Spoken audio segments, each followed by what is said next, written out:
sommes très heureuses de vous accueillir donc pour cette nouvelle session de l'Université théâtrale consacrée aujourd'hui, vendredi 22 octobre, au cinéma, quand le cinéma inspire le théâtre, en présence de Julie Deliquet, metteuse en scène et directrice du théâtre Gérard Philipe, Centre dramatique national de Saint-Denis, et Florence Sévos, romancière, scénariste et autrice des deux adaptations théâtrales que sont Fanny et Alexandre d'après Bergman, mise en scène à la salle Richelieu de la Comédie Française, et 8 heures ne font pas un jour, d'après Fassbinder, qui s'est donné au théâtre Gérard Philipe de Saint-Denis jusque mi-octobre. Je vais commencer. Travailler sur la question du cinéma comme source d'inspiration du théâtre à la Comédie Française, c'est tout d'abord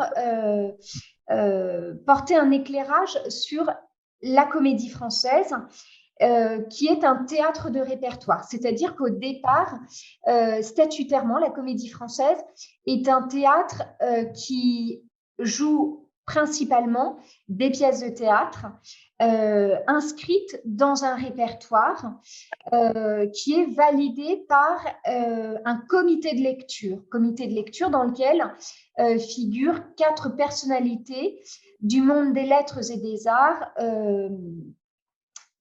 connues sur un plan national, voire international. La Comédie Française est donc un théâtre de répertoire qui, depuis 1680, intégrait de manière très régulière des pièces de théâtre classiques et contemporaines, et bien sûr françaises et étrangères. L'arrivée d'Éric Ruff en 2014 modifie cette notion de répertoire et l'ouvre à de nouvelles formes d'écriture, notamment l'écriture scénaristique. On a vu donc entrer au répertoire une nouvelle forme d'écriture non théâtrale, celle du scénario de cinéma, ce qui a poussé à une redéfinition de la notion de répertoire, ouverte à des écritures et théâtrales et non théâtrales, métalittéraires. L'interrogation, interroger le répertoire et l'adaptation cinématographique nous pousse également à nous interroger sur une hiérarchie des arts. Avant de rentrer dans le vif du sujet, je voudrais définir la notion de scénario. Qu'est-ce qu'un scénario? Au départ, c'est un mot emprunté pour la première fois en 1764 par Beaumarchais lui-même, c'est-à-dire par un auteur de théâtre. Il désigne en 1764 le schéma d'une pièce. Puis, au XIXe siècle, il désigne une mise en scène. Ce n'est qu'à partir du cinéaste, du réalisateur Méliès, en 1907, que le mot scénario désigne en cinéma la description rédigée de l'action d'un film. Ce qui m'importe à partir de ce mot de scénario défini, c'est de voir son lien, sa porosité avec le théâtre.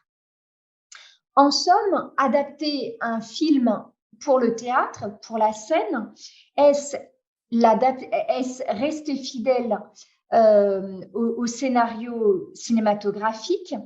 Est-ce se soumettre à une écriture au départ étrangère à la scène, ou bien est-ce au contraire accueillir au sein de la scène des écritures plurielles qui permettent de faire dialoguer et le texte théâtral et le texte scénaristique. Ce qui m'a intéressée en travaillant sur cette présentation historique, c'est de voir qu'il y a 70 ans, André Bazin, grand spécialiste du théâtre, cofondateur des Cahiers du cinéma, s'interrogeait un peu sur le même sujet, à savoir sur le lien entre le cinéma et l'adaptation théâtrale ou romanesque.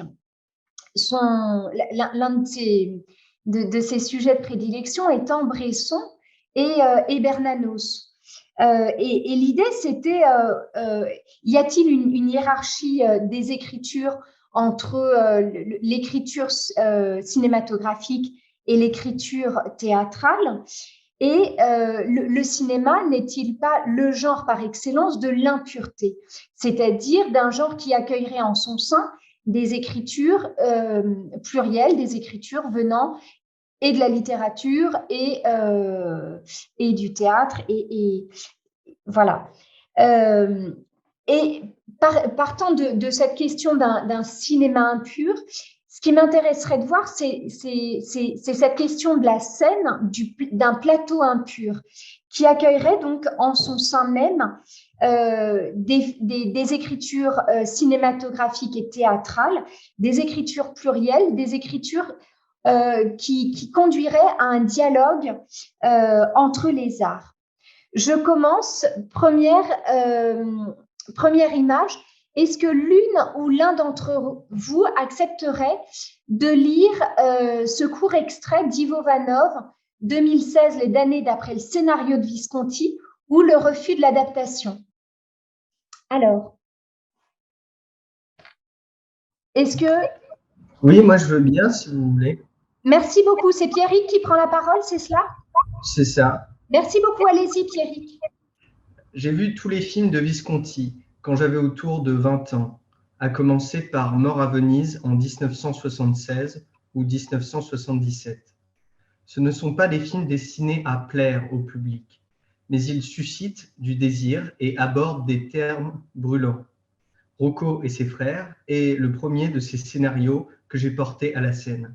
Quand j'ai relu le scénario des Damnés, je n'ai pas revu le film, car il est capital pour moi que le spectacle ne soit pas une adaptation du film.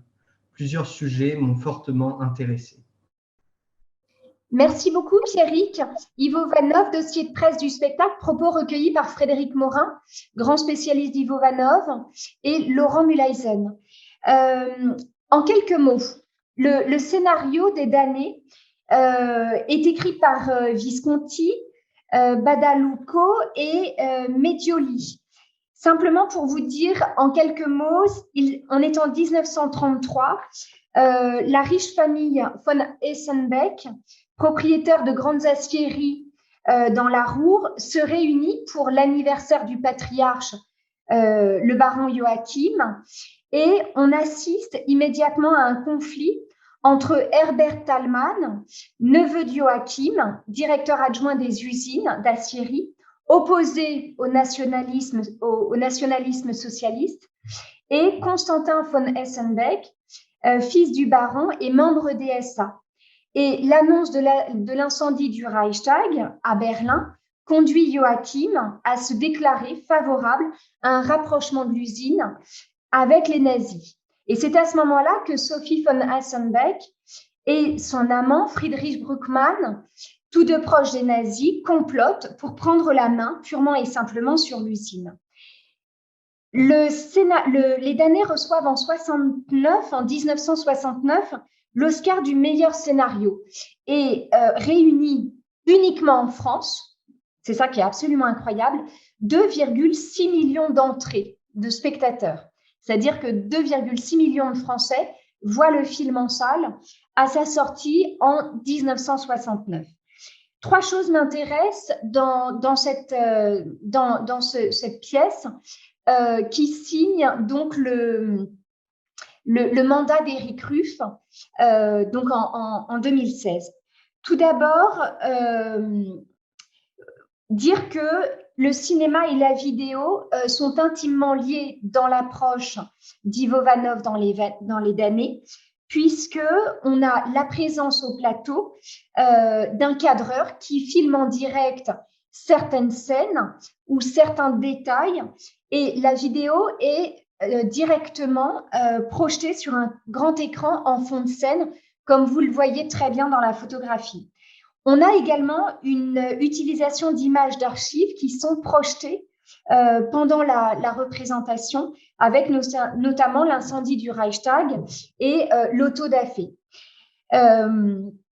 évidemment, Clé d'année signe une véritable révolution dans la notion de répertoire. Et ce qui m'importe beaucoup, et ça pourra nous servir dans la rencontre avec Julie Deliquet et Florence Evos, c'est le fait, et Ivo Vanov le dit très justement, que Ivo Vanov n'a pas revu le film et qu'il rejette la notion d'adaptation. Voilà. Et qu'il travaille sur un scénario. Je continue. En 2017, donc cette même année, en fait, on est en janvier 2017, Christiane Jataï met en scène La règle du jeu d'après Jean Renoir, où quand le théâtre, notamment la salle Richelieu, devient salle de projection. Est-ce que l'un d'entre vous accepterait de nous lire cet extrait, ces paroles de Christiane Jataï relatives à la règle du jeu? Oui, moi je veux bien. C'est Julien, c'est cela? Oui, c'est ça. Merci, allez-y Julien, je vous remercie.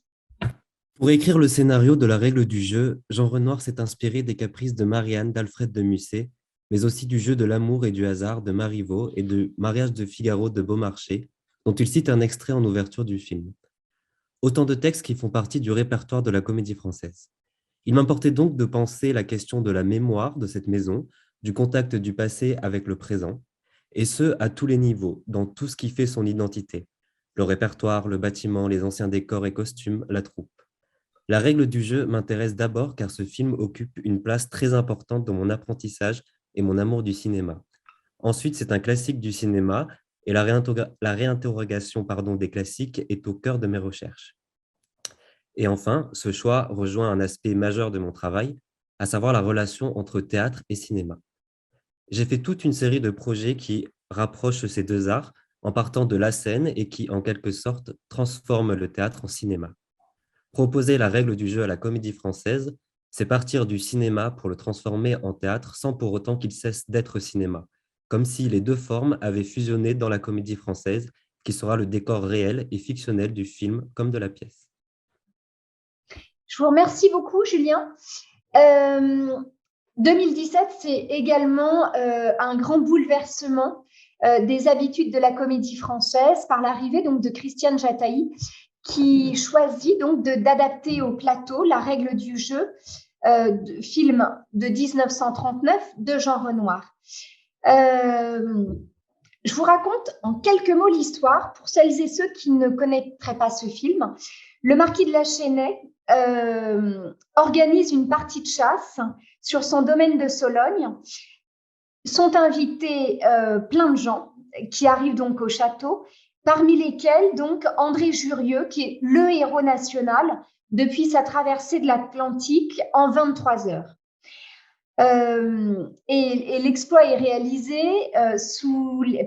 pour les beaux yeux de la marquise Christine de la Chênaie, qui n'est que l'épouse, donc, qui est l'épouse du marquis de la Chênaie. Et donc, de cette partie de chasse va découler une soirée, dans les soirées au cours de laquelle vont se mêler les nobles et les domestiques qui vont être soumis à la règle des conventions.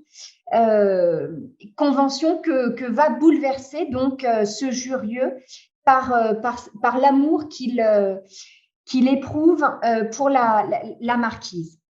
Ce qui est intéressant dans ce travail que mène Christiane Jataï en 2017, c'est qu'elle tourne tout d'abord un film à la Comédie Française, Place Colette, c'est-à-dire la petite place qui est devant la Comédie Française. Et ce film fait l'objet d'une projection. Ce film dure 26 minutes. Il est projeté sur un écran géant qui descend des cintres sur l'avant-scène. Donc, le public est accueilli pendant 26 minutes par ce film qui raconte l'organisation de la fête en salle Richelieu. Et donc, vous avez une sorte de mise en abîme qui est extrêmement audacieuse. Et donc, c'est Robert de la Chênaie qui est complètement geek dans le film de Christiane Jataï, qui filme avec sa nouvelle caméra ses invités. Il propose d'aller dans les chambres qui ne sont autres que les loges des comédiens français. Et donc, on découvre les coulisses de la comédie française, les couloirs, les loges, la cuisine où travaillent les domestiques. Et la pièce déboule, la pièce commence à proprement parler par l'arrivée des domestiques déguisés en lapins. Et c'est vrai que ce qui est intéressant dans ces propos de Christiane Jataï, c'est l'amour qu'elle avoue, qu'elle dit éprouver très fortement pour le cinéma. Et c'est la question également de la mémoire dans l'entremêlement entre cinéma et théâtre. Je continue. 2019, Fanny Alexandre, d'après Ingmar Bergman, du roman de Bergman au théâtre. Est-ce que l'une ou l'un d'entre vous accepterait de lire ces propos de Julie Deliquet? Moi, je veux bien. Je vous remercie, Félix. Allez-y. Comme pour beaucoup de monde, Fanny et Alexandre a d'abord été pour moi effectivement un film, avant que je n'apprenne que celui-ci a été précédé par une série télévisée, elle-même basée sur un roman de Bergman. En me plongeant dans ce roman, j'ai découvert dans les dialogues toute une matière textuelle qui n'existait pas dans le film. Elle avait même été enrichie par les besoins de la série. Il nous a alors semblé pertinent, à Florence Sévos, Julie André et moi-même, de partir de ces trois matériaux pour établir notre version scénique. Dans le roman, on trouve de longues descriptions devenues de longs plans séquences dans le film. Les dialogues en sont quasiment absents. Dans ces moments-là, nous avons emprunté au dialogue inédit, à la série télévisée, qui était destinée à des scènes au développement plus lent que dans le film. Julie Deliquet, dossier de presse du spectacle. Merci beaucoup, Félix. Je vous raconte en quelques mots, si vous ne l'avez pas vu, Fanny Alexandre de Bergman. Le film commence, on est en pleine fête de Noël. Helena Ekdal réunit ses trois fils pour l'occasion, leurs femmes, leurs enfants, des comédiens de la troupe d'Oscar et l'époux de l'actrice Émilie. On assiste à une véritable fête du théâtre, fête de l'amitié, fête de famille. Et Oscar est atteint d'une crise cardiaque et meurt dans la première partie du film, laissant deux enfants orphelins que sont Fanny et Alexandre et laissant sa femme, Émilie, veuve. À la mort donc d'Oscar, Émilie abandonne la troupe des comédiens, la troupe de théâtre, pour épouser l'évêque Édouard avec ses deux enfants, Fanny et Alexandre. Ce qui est très intéressant dans ce travail de Fanny et Alexandre, d'après Bergman en 2019, c'est que la Comédie Française retrouve Julie Deliquet qui avait signé en 2016 Vania, qui était une adaptation d'Oncle Vania d'Anton Tchekhov pour le théâtre du Vieux-Colombier. Et ça avait été une vraie magie, un moment assez insolite dans l'histoire de la Comédie Française que cette rencontre entre les comédiens français et Julie Deliquet. Rappeler également qu'au départ, Fanny Alexandre, c'est un roman que Bergman publie en 1979 et que vous pouvez tout à fait lire. Il est en poche, il coûte une petite dizaine d'euros. Il est disponible dans toutes les bonnes librairies. Et donc, c'est au départ un roman et c'est également un film testamentaire puisque c'est le dernier film que Bergman réalise en 1982. Et le troisième point, c'est de bien voir que Julie Delaunay, pour ce spectacle qui est Fanny Alexandre, a travaillé avec l'aide de Florence Sévos et de Julie André, avec qui elle a écrit une version scénique. Mais il y a vraiment une écriture théâtrale très forte, très belle, par ce trio d'autrices que sont Julie Delaunay, Florence Sévos et Julie André. Je continue. 2019 également, Le voyage de G. Mastorna d'après Fellini, ou le scénario sans film. Donc là, c'est un autre cas de figure d'un scénario qui n'aurait pas vu de film. Est-ce que quelqu'un accepterait de lire cet extrait? Oui, je veux bien. Je vous remercie. Vous êtes Aimée, c'est ça? C'est ça. Je vous remercie, Aimée. Allez-y. Il n'était pas question de monter ce scénario, ce qui serait revenu à vouloir mettre en scène les images que Fellini n'a pas tournées, mais de le faire résonner avec l'histoire du tournage. L'intérêt théâtral tient à la mise en abîme de la crise existentielle que traverse le personnage de Mastorna avec celle de Fellini lui-même.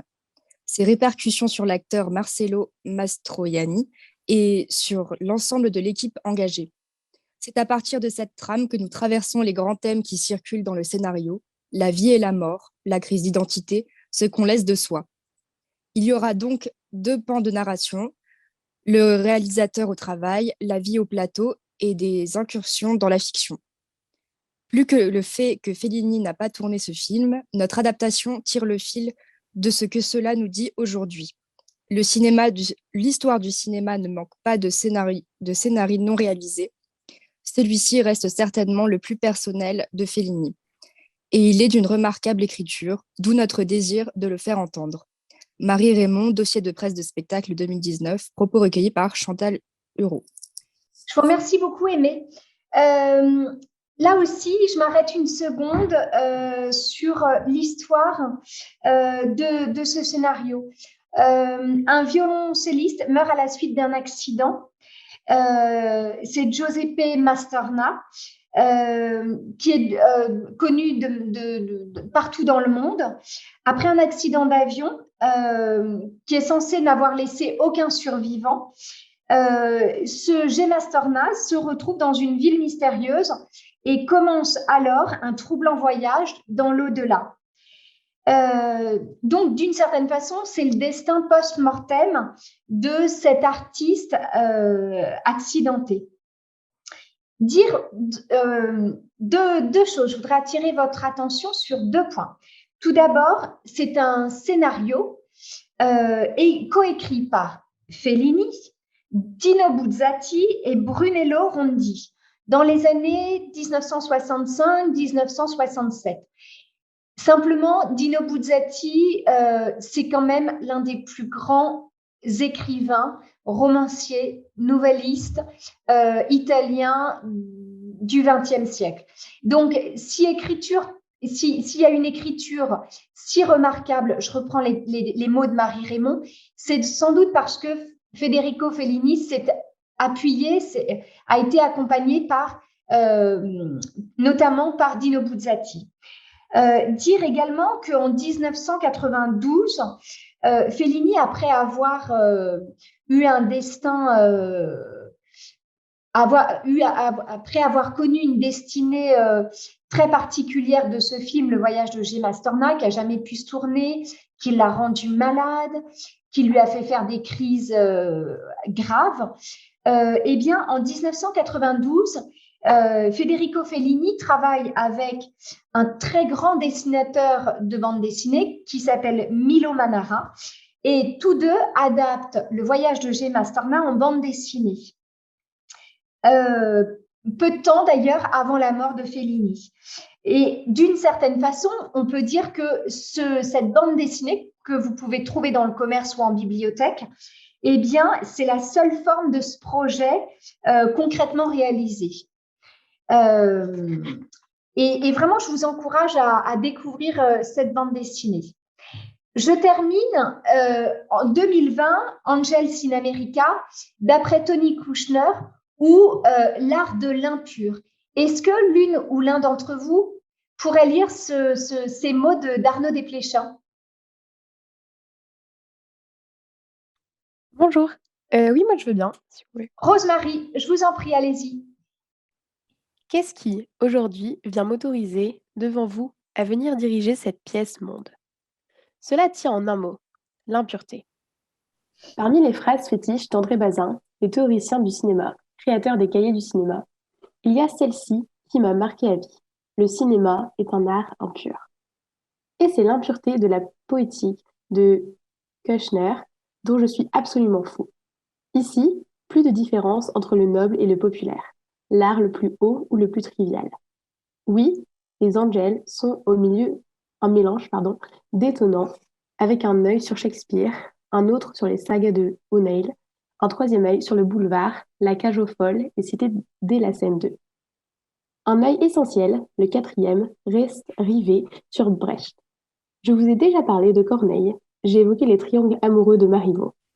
Mais je pense aussi aux séries télé et aux films de cinéma. Prior, se maquillant, cite Sunset Boulevard de Billy Wilder avec Gloria Swanson.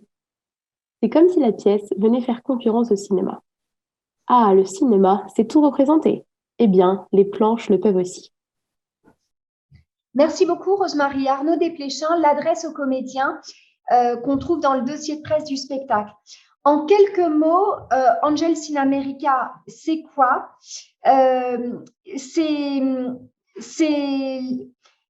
est à New York en 1985.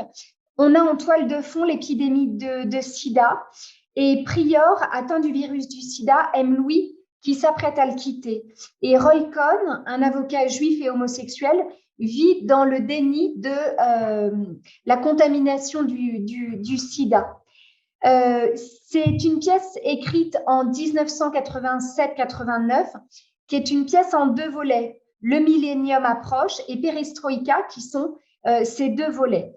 Le succès est international pour Tony Kushner et il reçoit d'ailleurs le prix Pulitzer. Ce qui m'intéresse également, c'est qu'en 2003, on a une adaptation d'Angels in America pour le petit écran, réalisée par Mike Nichols, avec notamment Al Pacino, Meryl Streep et Emma Thompson dans les rôles principaux. Le troisième point, c'est que la pièce, elle met en scène 23 personnages, 44 changements de décor et un dispositif assez nouveau pour l'époque, qui est le split screen. Le split screen étant une scène partagée en 2 où nous pouvons suivre 2 actions simultanées, ce qu'on voit très bien dans la photo qu'on vous a mise. Donc, ça, c'est ce que je voulais simplement dire. Je termine cette présentation. Le cinéma au théâtre, donc en quelques mots, le cinéma comme ultime souvenir ou ultime amour d'enfance, de la part des metteurs en scène. L'adaptation scénique, il s'agit d'adapter un film, fidélité, liberté, infidélité assumée. Faut-il revoir un film pour pouvoir l'adapter? Ou bien est-ce adapter un scénario? Et dans ce cas-là, comment lire un scénario en vue d'un travail pour le plateau? La question du cinéma au théâtre, c'est également celle de la poétique du scénario, à la différence qui se distingue du genre littéraire du théâtre. Donc, la poétique du scénario étant méta-littéraire. Le scénario et le plateau, ça pose la question des espaces multiples, la bande-son, la musique, la question du montage au théâtre. Ça interroge aussi le jeu du comédien à partir du scénario. Quelles sont les différences? Quels apports? Quelles complémentarités? La présence de la caméra et de la vidéo sur le plateau, comme on a pu le voir à plusieurs reprises. Et puis, en question finale, l'éventuel désir de passer un jour derrière la caméra chez les metteurs en scène qu'on a pu voir. J'arrête ce partage d'écran. Je vous remercie infiniment, Julie Deliquet et Florence Sévos, pour votre participation à l'université théâtrale, consacrée donc aujourd'hui, vendredi 22 octobre, au cinéma sur la scène.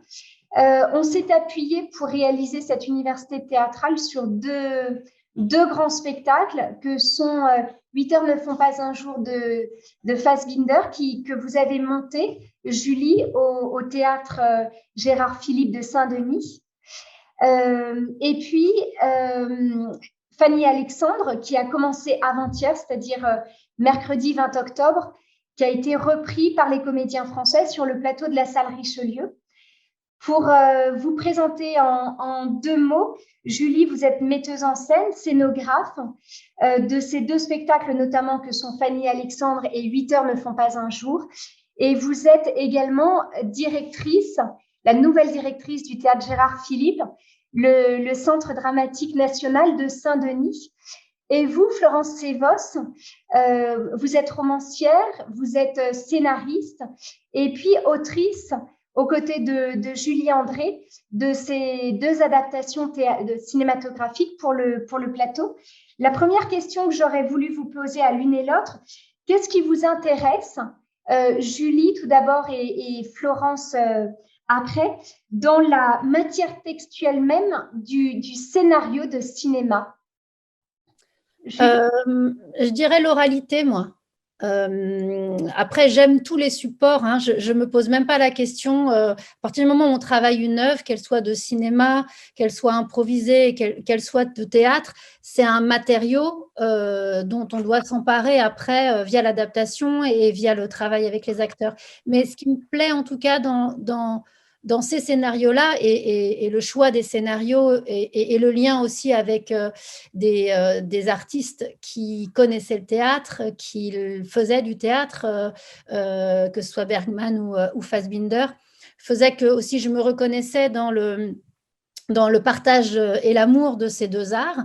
Et peut-être, oui, en tout cas, cette sensation que c'est des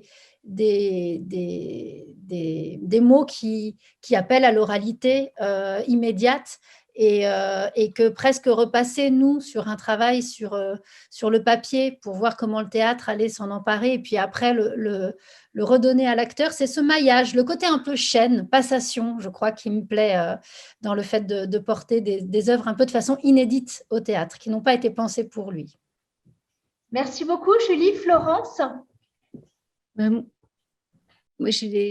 en fait, de par une expérience de scénariste, quand je lis un scénario, je vois d'abord en général une vision qui sera celle de la personne qui va réaliser le film. Et pourtant, là, c'est, comment dire, c'était une opération un peu contraire, puisque la vision n'allait plus être celle ni de Bergman ni de Fassbinder, mais celle de Julie Delequet qui allait mettre en scène. Donc en fait, les deux matières ont en quelque sorte été un petit peu blanchies comme ça, et les dialogues sont montés à la surface.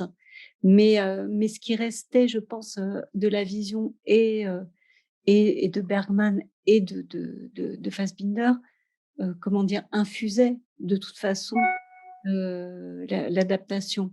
Mais c'est vrai qu'il fallait oublier, comme vous le disiez tout à l'heure, le film, ce qui avait été tourné pour pouvoir commencer à travailler.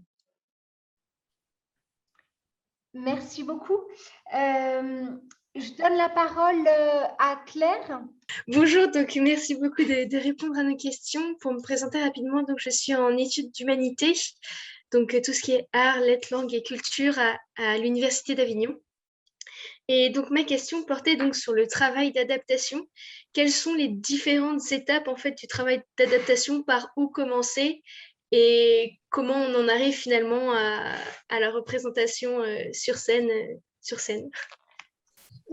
C'est marrant, tout à l'heure, je discutais avec Frédéric Wiseman, qui est un grand documentariste, et il m'expliquait sa façon de travailler quand il réalise un documentaire où il tourne pendant un temps donné, 1 mois, et puis après le montage fait que la dramaturgie va s'écrire.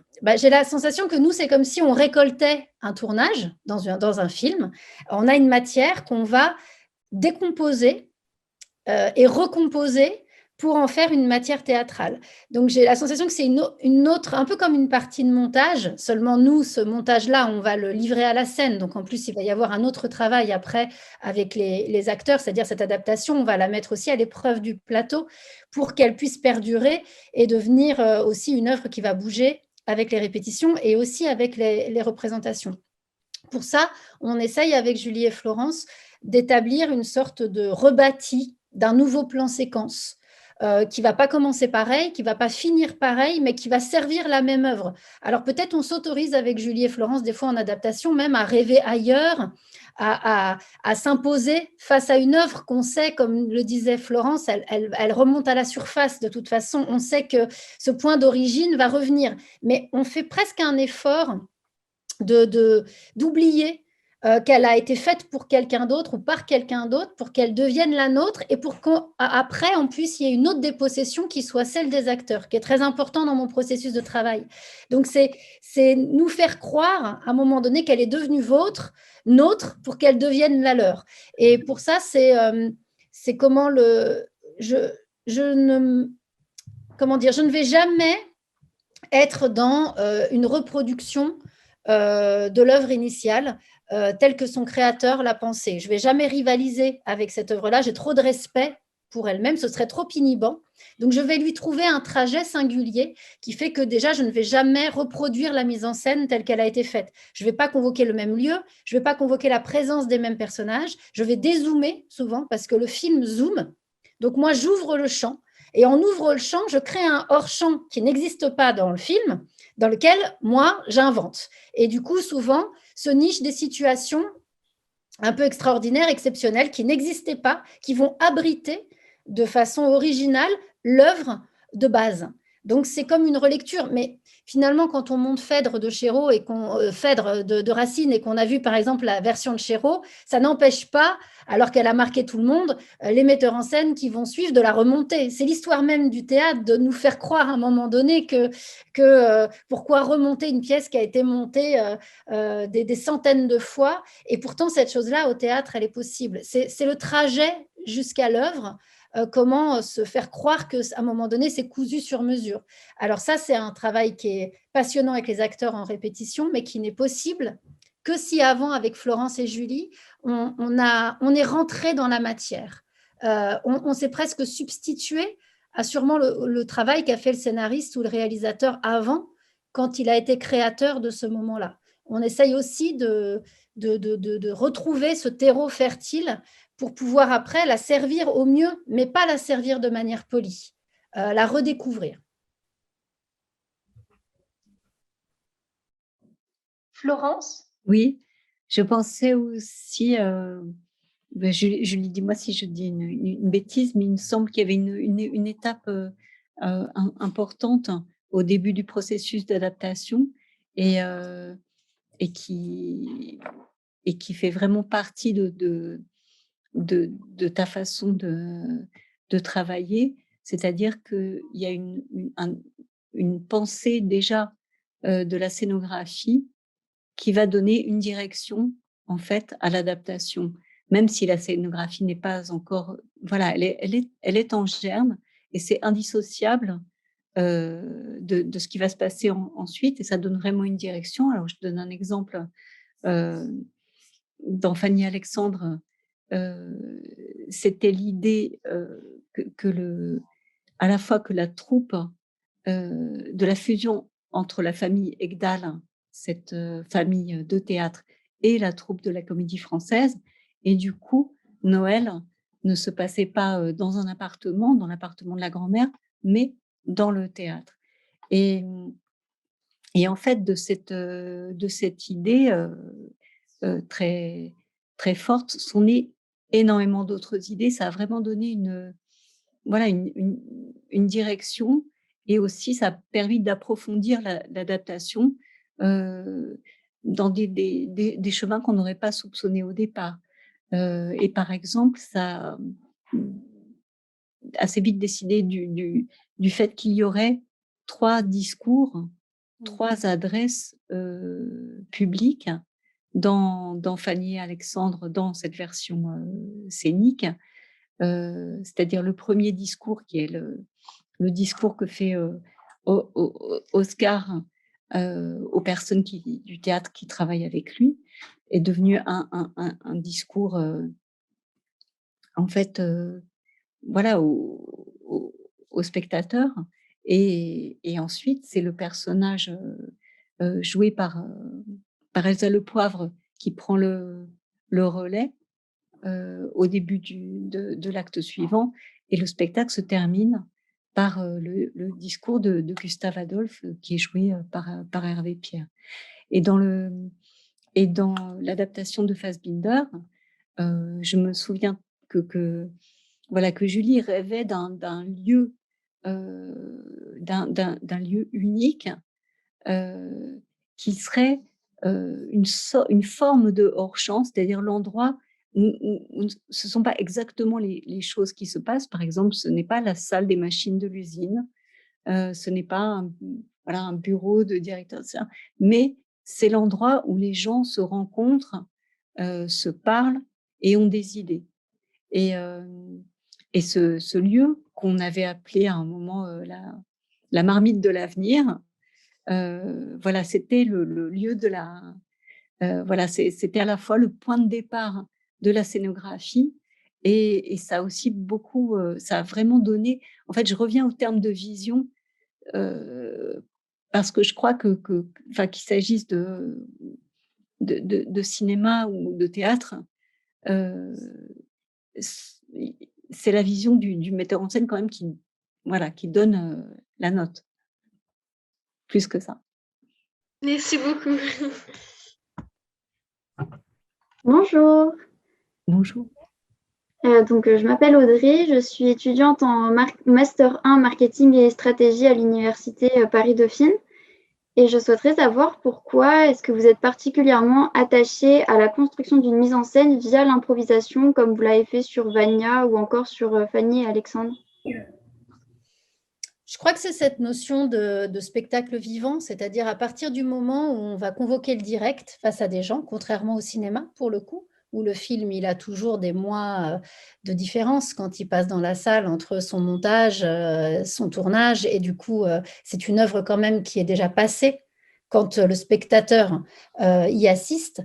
Le théâtre, ce qui me fascine, c'est cette porosité avec cet instant partagé avec les gens, et qui fait que je trouve qu'on peut s'ennuyer au théâtre, on peut trouver que c'est un art archaïque, un peu poussiéreux, justement par rapport au cinéma. Pour moi, quand il n'y a pas ça, par contre, quand il y a ça reste dément d'avoir des humains tout aussi mortels face à d'autres humains. On l'a bien senti pendant la crise sanitaire, je veux dire, on était tout autant mortels et malades, potentiellement transmetteurs. Cette chose-là, je trouve que cet artisanat-là, il reste dingue, il fait peur, il est excitant, il est mystérieux, qui fait qu'une très bonne représentation un jour fait peur pour le lendemain parce qu'on se dit ça va être plus dur, et vice-versa. Et que du coup, j'essaye de pousser ce curseur-là en disant, moi qui aime tellement la répétition, tellement voir la fragilité et la force des humains, je fais un théâtre anti-héros. C'est-à-dire dans la vie, il en faut beaucoup avant de prendre une table et de l'acheter. On a plein d'interdits. Et j'essaye de pousser cette chose-là pour que quand elle arrive, on se dise vraiment qu'on a assisté au processus qui a mené jusqu'à acheter une table et qu'on y a assisté en direct. Donc, ce direct-là, l'improvisation m'aide à le convoquer parce qu'en fait, elle est tout le temps la garante que si quelque chose arrive, un accident, elle puisse prendre le relais plutôt que de faire semblant comme si ça n'était pas arrivé. Et par contre, tous les moyens sont bons. Je veux dire, je ne vais jamais imposer à un acteur de devoir pleurer. Dans Vania, par exemple, Anna Servinka, qui jouait Sonia, me disait, mais moi, je sais, ça va être dur la fin, on ne va pas la travailler. Moi, je ne sais pas pleurer sur un plateau. Je lui dis, mais tu sais pleurer dans la vie. Laisse-toi prendre par l'histoire et tu arriveras aux larmes. Et chaque soir, elle me disait, j'y arriverai pas, et chaque soir, elle y arrivait. Mais parce que je laisse un temps assez long au plateau pour que les personnages et les acteurs en même temps, du coup les personnes, vivent cette chose-là et puissent le vivre sous le regard de leur partenaire et sous le regard de cet autre partenaire qui est le public. Et ça, cet instant présent, s'il est trop guidé par le texte, au final, c'est le texte qui nous dirige, c'est plus nous qui dirigeons le texte. Donc moi, j'aime les textes, mais j'aime toujours laisser un peu desserrer un cran de ceinture pour que l'improvisation s'invite quand elle est nécessaire. Évidemment que le commentaire, tout ça, ça peut être un faux ami, hein, l'improvisation. D'abord, je ne fais pas du tout une improvisation virtuose. Elle est là pour dire, elle est là dans le relais du présent.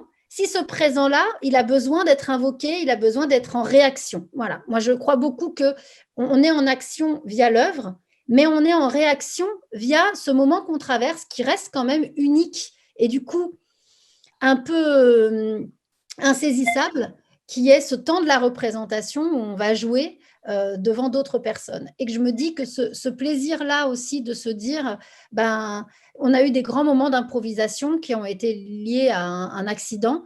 On a tout de suite fait le deuil de le reproduire le lendemain ou un jour. Par contre, c'était devant 350 personnes. Et ça, moi, qui me considère comme une metteur en scène spectatrice, j'ai ce plaisir de voir que ce moment-là, on a osé le partager. On n'a pas colmaté notre fragilité, on a répondu grâce à l'improvisation à ce moment.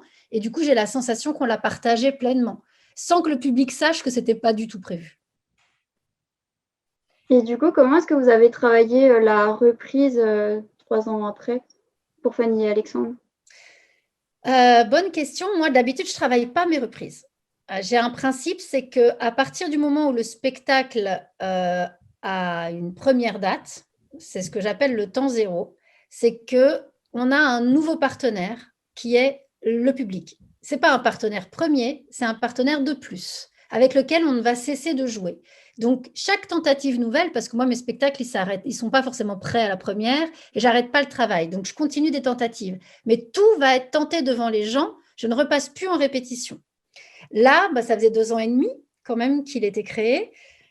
Il y avait il y avait 3 personnages qui changeaient, qui étaient des petites partitions, mais il fallait retrouver le collectif. Après, moi, ça se retrouve vite parce que du fait qu'il y ait l'improvisation, il y a une mémoire du corps.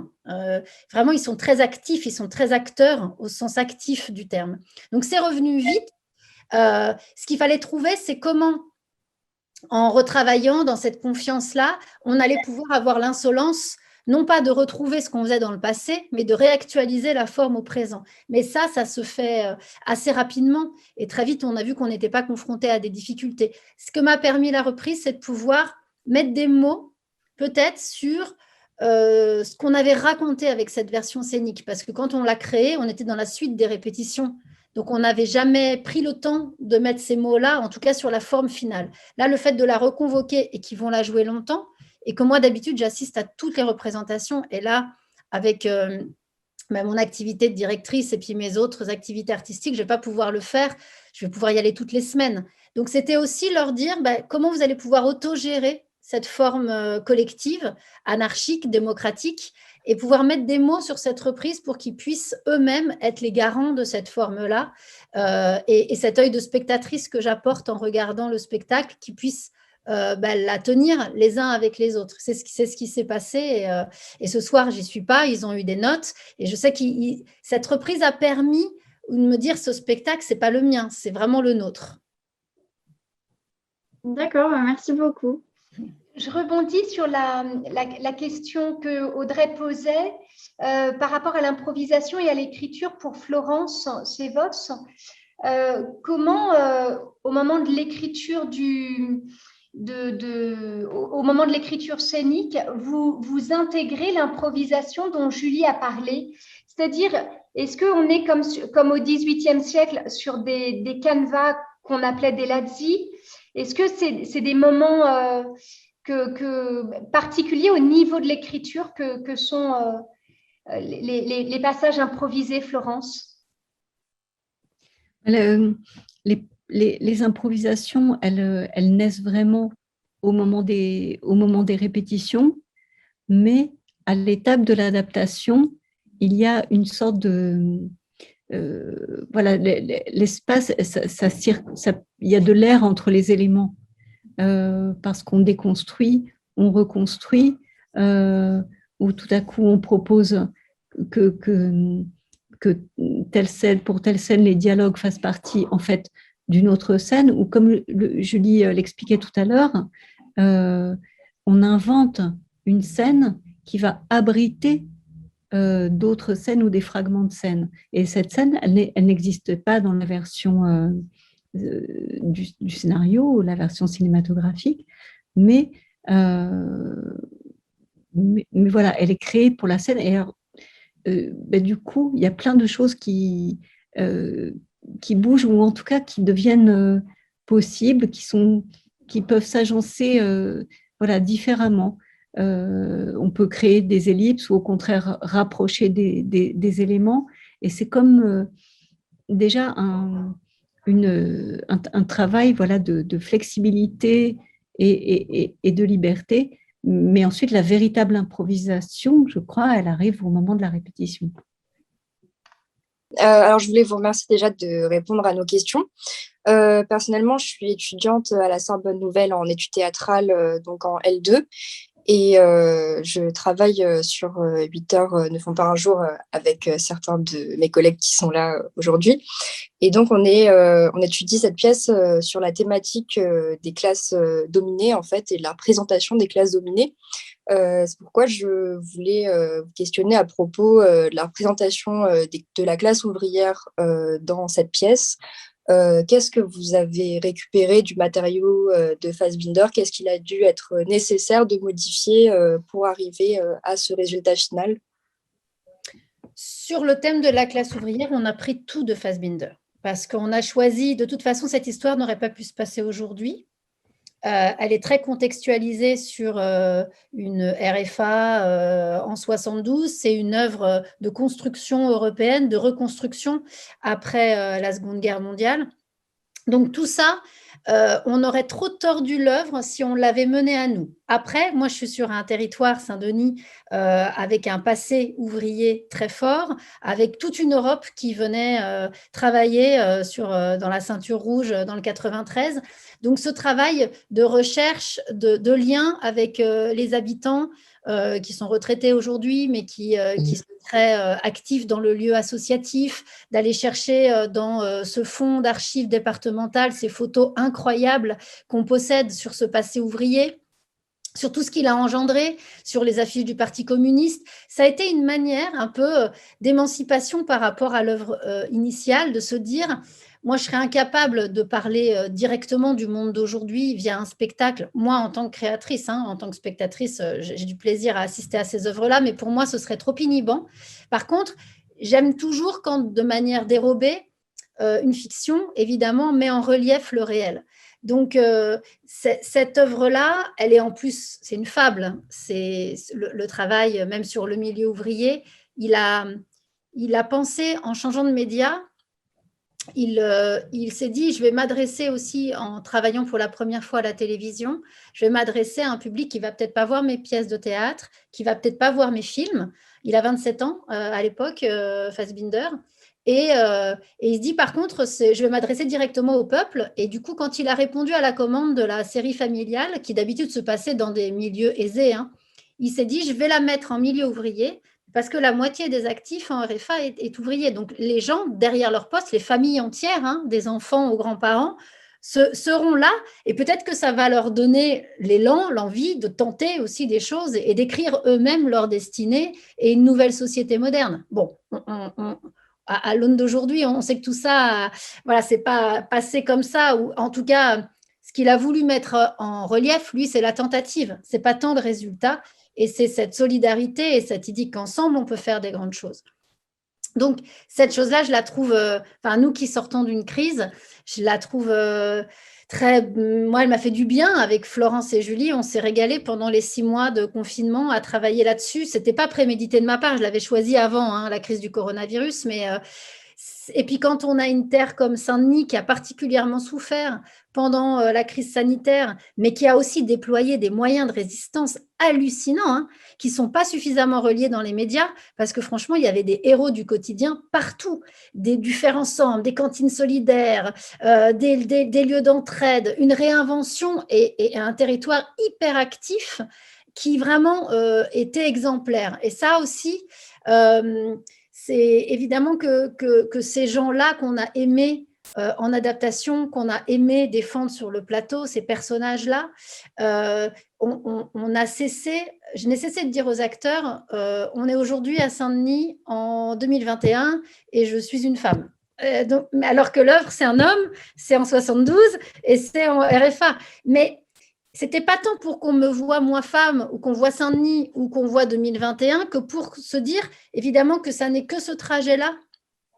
Et c'est pas une œuvre passéiste, c'est de se dire que c'est une œuvre qui nous permet de nous exprimer de façon pudique et qui permet de rendre compte d'une mémoire qui effectivement n'est plus d'actualité, ce bassin ouvrier, mais qui a donné un héritage, qui est un héritage associatif, qui est un héritage d'autogestion, qui est un héritage de la débrouille, qui est un héritage des profs et d'un hôpital hyper jeune, hyper actif, hyper militant. Et que cette chose-là, elle vient aussi de cet endroit-là, de ces années 70, de ces hommes et de ces femmes. Et donc, la matière textuelle ouvrière, c'est vraiment celle de Fassbinder.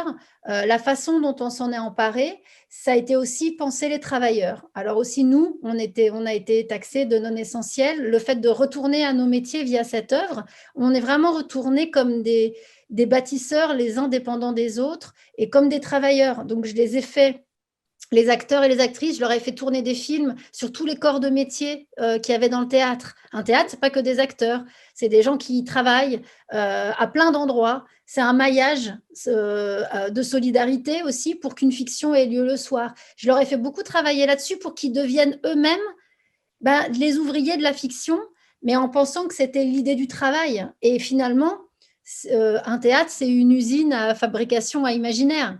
Mais c'est une fabrique. J'ai pensé le mot fabrique à un endroit plus large que imiter des ouvriers. Et je rejoins ce que dit Florence. Je ne voulais pas mettre la salle des machines parce que je ne voulais pas qu'on fasse semblant d'être des ouvriers. Je trouvais ça grossier. Je trouvais qu'on allait, ça allait vraiment être... oui, j'avais vraiment peur que ce soit obscène, qu'on se mette à jouer des faux gens qui travaillent. Par contre, cette pièce, c'était comme une coulisse. Ça peut être une coulisse de théâtre, ça peut être une coulisse d'usine, ça peut être une coulisse, une antichambre. C'est un hors-champ dans lequel un monde s'invente. Mais finalement, c'est toujours ce qu'on fait en répétition. On cherche toujours à créer un spectacle qui va changer le cours du monde. Bon, ce n'est pas forcément ce qui se passe, mais quand même, c'est ce qu'on cherche. On se dit qu'une œuvre d'art, elle est là pour questionner. Et puis, on ne sait pas comment faire, et du coup, on y retourne avec une autre après. Mais on a besoin de croire à cette utopie-là. Comme les personnages de Fassbinder ont besoin de croire à l'utopie, qu'ils ont plus de pouvoir qu'on ne croit à partir du moment où ils le font ensemble et où ils décident de changer les choses. Merci beaucoup pour votre réponse. Florence, est-ce que vous auriez quelque chose à ajouter sur la question de la classe ouvrière, de sa représentation et au cinéma et sur scène? Non, je me souviens, on en parlait pendant l'adaptation. Il y a quand Fassbinder a fait sa série, il y avait des critiques qui disaient oui, mais les ouvriers ne sont pas comme ça. Et d'une certaine manière, oui, bien sûr, c'est vrai, mais Fassbinder ne cherchait pas un naturalisme et nous non plus. Ce qu'il cherchait, c'était à attraper, comment dire, j'imagine, l'essence de certains personnages, l'essence d'une époque, les différences entre les générations, le fait, par exemple, que dans la série, et ça, on y a beaucoup pensé pendant l'adaptation, il y a un couple qui est la génération du milieu, c'est-à-dire ceux qui ont des enfants qui ont 20, 25 ans, et eux-mêmes ont pas loin de 50 ans.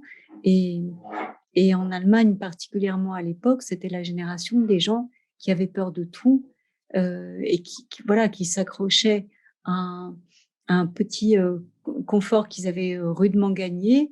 La guerre n'était pas loin derrière. Et le mot d'ordre, c'était un petit peu pas de bruit, pas de vague, et on va rien changer. tandis que les changements dans ce qu'a écrit Fassbinder, ben, ils vont venir de la génération d'après, Marion et Johan, et du personnage de la grand-mère. Mais donc, je crois qu'il a plus cherché à attraper ceci. Et d'ailleurs, il y a même dans la série une forme d'optimisme presque un petit peu naïf. Mais ce qui est beau, c'est cette fraîcheur et cet élan. Bonjour, je ne sais pas si vous m'entendez bien. Bonjour Julie, bonjour Florence. Merci à vous de vous rendre disponible pour ce temps d'échange fort intéressant. Alors, j'avais des questions plutôt générales, mais autour de la question du scénario pour toutes les deux. Je voulais savoir comment appréhendez-vous les dialogues écrits du scénario et à quel point pensez-vous nécessaire d'y rester fidèle dans l'écriture scénique? Et pardon, je ne me suis pas présentée. Oui, pardon, Capucine. Je m'appelle Capucine et je suis étudiante en licence 3 de théâtre et cinéma et je suis apprentie comédienne. Où ça? J'ai fait plusieurs écoles de théâtre. Tu veux répondre en premier, Florence? Comment dire, on a Je vais vous donner, pardon, parce que j'avais envie de le faire tout à l'heure. J'ai assisté un petit peu à la réunion avant que nous commencions à répondre à vos questions, Julie et moi. Et je voulais en profiter pour vous montrer la forme du roman de Bergman, parce que c'est quelque chose, c'est à la fois un roman et en même temps, ça ressemble, je ne sais pas si vous allez voir, je vais peut-être allumer ici, ça ressemble aussi, ah non, on ne voit pas assez bien, il y a des dialogues comme dans une pièce de théâtre et des didascalies qui sont très, très romanesques, très... voilà, c'est beaucoup plus que des didascalies. Et alors, pour ce qui est des dialogues, ben, on leur a été infidèle dans notre façon de les regrouper, de les tisser, de changer leur ordre parfois, en même temps avec des règles, c'est-à-dire qu'a priori, on ne met pas le dialogue d'un personnage dans la bouche d'un autre personnage. Voilà, mais comme souvent dans le théâtre de Julie, les scènes sont collectives, donc ça change un peu la couleur des scènes elles-mêmes, ça change aussi la couleur des dialogues. Par exemple, c'était très intéressant ce qui s'était passé dans Fanny et Alexandre. Il y a des scènes très violentes entre un mari et sa femme. C'est Karl et sa femme Lydia. Lydia, elle n'est pas suédoise, elle est allemande, elle parle avec un accent allemand. Et son mari, qui est un être désespéré, qui est dans une dépression et un sentiment d'humiliation dont il n'arrive pas à sortir, en fait, il traite sa femme très, très mal. Il lui dit des horreurs. Et dans le film de Bergman, les scènes sont très violentes et on se demandait ce que ça allait donner. Et en fait, en scène, c'est devenu... et avec d'autres spectateurs, ce n'était plus une scène intime entre un mari et sa femme, eh bien, elles sont devenues curieusement moins violentes. C'est-à-dire qu'avec la drôlerie et le fait qu'il y ait des témoins, ben, une espèce presque de douceur s'est installée, comme si c'était voilà, tout le monde se disait, voilà, c'est Karl qui fait un petit peu sa comédie, voilà, il faut attendre que ça passe, et puis nous, on est là un peu pour protéger Karl de sa violence et pour protéger Lydia de la pluie de mots qui s'abat sur elle. Donc, on n'avait pas changé les mots, mais les mots prenaient un petit peu une couleur différente. Et voilà, sinon, on est resté en fait toujours près du texte. Et dans un cas comme dans l'autre, ce sont deux très, très beaux textes. C'est-à-dire que les dialogues de Bergman, ils sont beaux à tomber, quoi. Ils ont une puissance, une simplicité, une modernité en même temps. Voilà, c'est vraiment un bonheur de passer des journées plongées dans ces dialogues. Et les dialogues de Fassbinder, voilà, qui ont une couleur très différente, ils sont absolument merveilleux aussi. Et il n'y a pas vraiment de raison de les changer en eux-mêmes. Par contre, voilà, parfois on fait surgir un petit peu des choses nouvelles en éloignant, par exemple, une réplique d'une autre, ou au contraire en rassemblant des fragments de scènes différentes dans une seule scène. Dites-nous si jamais on ne répond pas vraiment à la question, n'hésitez pas. Non, ça répond très bien, merci. Je pourrais rajouter, c'est que au théâtre, on n'a pas le même rapport aux mots. Parce qu'au cinéma, il y a les mots, mais il y a le cadre. Et on ne filme pas forcément celui qui parle, on peut filmer celui qui écoute. On peut aussi filmer autre chose, c'est-à-dire entendre un personnage parler et avoir un jardin qui est filmé. Donc, les mots ils sont beaucoup moins au premier plan qu'au théâtre. Au théâtre, c'est le spectateur qui crée sa caméra subjective. Mais souvent, ce qu'on fait, c'est qu'on regarde celui qui parle. Donc, chaque mot prend une valeur et un poids qu'il n'a pas à l'image. Et du coup, souvent, on disait on coupe la tête et la queue. C'est-à-dire qu'on trouvait que le développement du cinéma, ou en plus au cinéma, il y a une immédiateté avec l'image qui fait qu'on a un rapport à la compréhension immédiate. C'est rare de ne pas comprendre au cinéma. Au théâtre, on accepte beaucoup plus de ne pas tout comprendre. Et d'ailleurs, de comprendre tout le temps, on peut se sentir un peu gavé. Donc, il a fallu qu'on dégraisse souvent les œuvres. C'est-à-dire que, ce que disait très bien Florence, avec une œuvre violente comme Fanny Alexandre, si on traitait Karl et Lydia, qui était une petite violence, parce que c'est une violence terrible du quotidien entre un homme et sa femme, mais ça n'est pas la violence de notre récit principal. Si tout d'un coup on rajoutait cette violence-là qui passe bien dans le film et dans le roman, mais nous, sur le plateau, tout d'un coup, on pouvait avoir une œuvre qui devenait plus agressive que l'œuvre originelle, mais parce qu'en fait, le théâtre crée une horizontalité. Donc, il a fallu, nous, recréer du relief en disant quelque chose peut être terrible, mais finalement, sous couvert qu'elle est faite au milieu de tout le monde, on peut même en rire et de se dire, ça se trouve, ils se mettent un peu en scène, ils mettent en scène leur tragédie conjugale. Donc, ça nous permettait de traiter ce thème-là, mais de ne pas le traiter à la même échelle que la violence qu'allait subir Fanny Alexandre par la suite. Et souvent, du coup, on enlève comment elle arrive et comment elle termine pour éviter d'avoir une succession de choses qui s'ajoutent et qui va créer un poids à la version théâtrale puisqu'elle n'est pas régénérée par les images et par le fait de, je veux dire, c'est rare dans un film, ou alors c'est plus du documentaire où on ne filme que les gens qui parlent.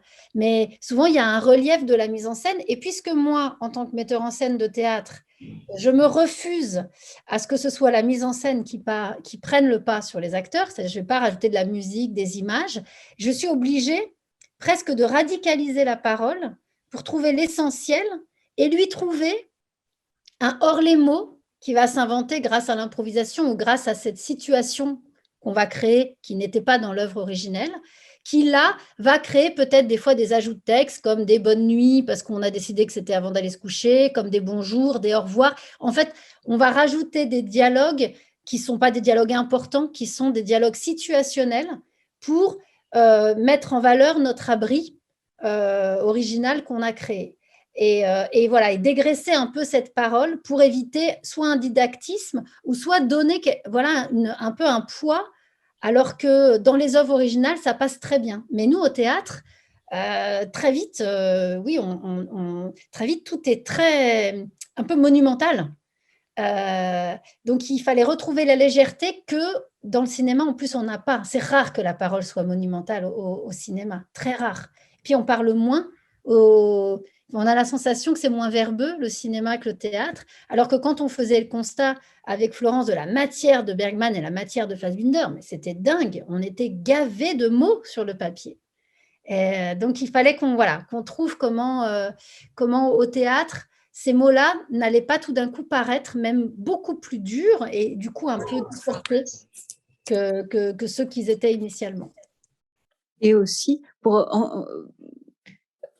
je me souviens qu'on a fait pas mal de coupes dans le texte parce qu'en fait, on ne s'en rendait pas compte en regardant la série de Fassbinder ou Fanny et Alexandre, ni même en lisant, mais en fait, il y avait des formes de répétition dans le texte qui ne sautaient pas du tout aux yeux. Mais alors là, au théâtre, tout de suite, on dit, mais il a déjà dit ça tout à l'heure. C'est pas, voilà, ça s'entend beaucoup plus fort. Bonjour, moi je m'appelle Félix Valentin. Je suis à l'école Claude Mathieu dans le 18e arrondissement. Et j'avais une question par rapport à Fanny et Alexandre que j'ai vu avant-hier et que j'avais déjà vu en film pendant la captation, enfin, elle avait été diffusée pendant le confinement. Et du coup, je vais savoir par rapport en fait, dans Fanny et Alexandre, il y a plusieurs scènes où les comédiens jouent avec le public, où en fait, il y a le mur qui est brisé, le 4e mur qui est brisé. Enfin, par exemple, enfin, il y a les différents discours au début et à la fin, il y a le tour de magie. Et du coup, je voulais savoir comment on fait pour monter ce genre de scène avec le public, alors que dans le film ou la série, et même dans le livre, il n'y a pas tous ces moments Enfin, il n'y a pas forcément ces moments où justement on interagit avec le public. Alors, c'est comme le dit Florence, c'était vraiment une colonne vertébrale sur l'adaptation. C'est qu'on savait que ce lien au théâtre, qu'il n'y avait pas dans le film, mais déjà Bergman avait décliné son œuvre, puisque c'était un roman qui est devenu une série télévisée, puis qui est devenu un film. Donc la déclinaison après d'aller vers le théâtre, il fallait aussi, nous, qu'on la pousse, se dire vraiment le théâtre va servir d'abri, mais au sens large du terme. Surtout que c'est son dernier film, il parle de lui.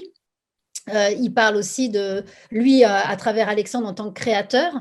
Il fallait que nous, on puisse parler de nous, ou moi, que j'arrive à me situer, dire moi, je ne suis pas un vieux monsieur, ce n'est pas ma dernière pièce, je ne suis pas un garçon.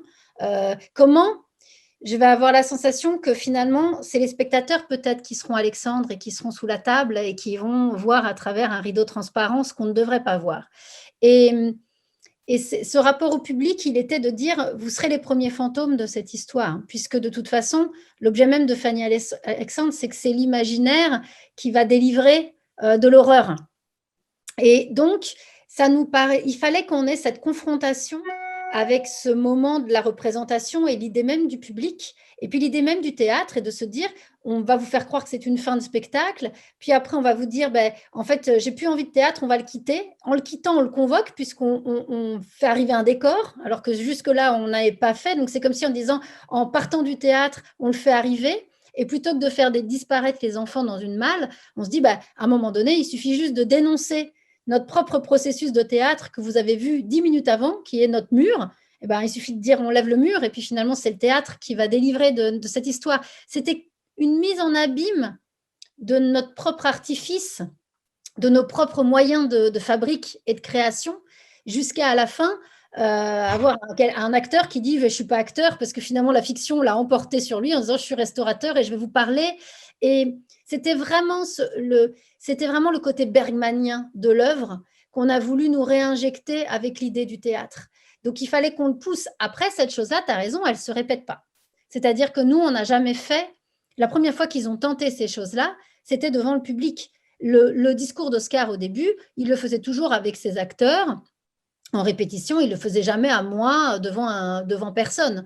La fin, c'est pareil, c'est une sorte de banquet avec la naissance des bébés. En répétition, c'était comme ça. Le tour de magie, Noam, tous les jours, qui joue à Aaron, il nous faisait un truc, mais c'était toujours un truc différent.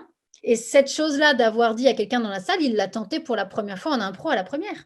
C'était pas du tout prémédité. On s'est dit comment maintenant on va faire avec les gens. Mais avant, c'était des trucs avec moi, c'était des trucs qui ramenaient, En fait, il fallait qu'on se surprenne nous-mêmes. Et du coup, ce moment-là, il faut qu'on prenne le risque de voir comment la salle, elle va répondre ou pas répondre. C'est de se dire, on a bien conscience que des fantômes, il y en a partout, puisqu'il y a le public. Et il y a ce moment de théâtre qui abrite du faux et qui, à un moment donné, ce faux va nous délivrer du vrai. Donc, mais ça a été une expérience qu'on a menée pleinement une fois qu'on a eu les spectateurs. Tant qu'ils n'étaient pas là, on n'a même pas cherché à imaginer comment ils allaient faire. Même là, je me rappelle que la première de la générale de presse, donc ça fait très peur la générale de presse à Richelieu parce que tout d'un coup, c'est que des journalistes. Et Noam, il a quand même dit autour de magie, est-ce qu'il y a des journalistes dans la salle? Je me suis dit, mon Dieu, c'est pas vrai. Mais c'est comme si, en même temps, il a raison. La forme, elle permettait de dire, de toute façon, on convoque ce réel-là qui fait qu'on joue à jouer.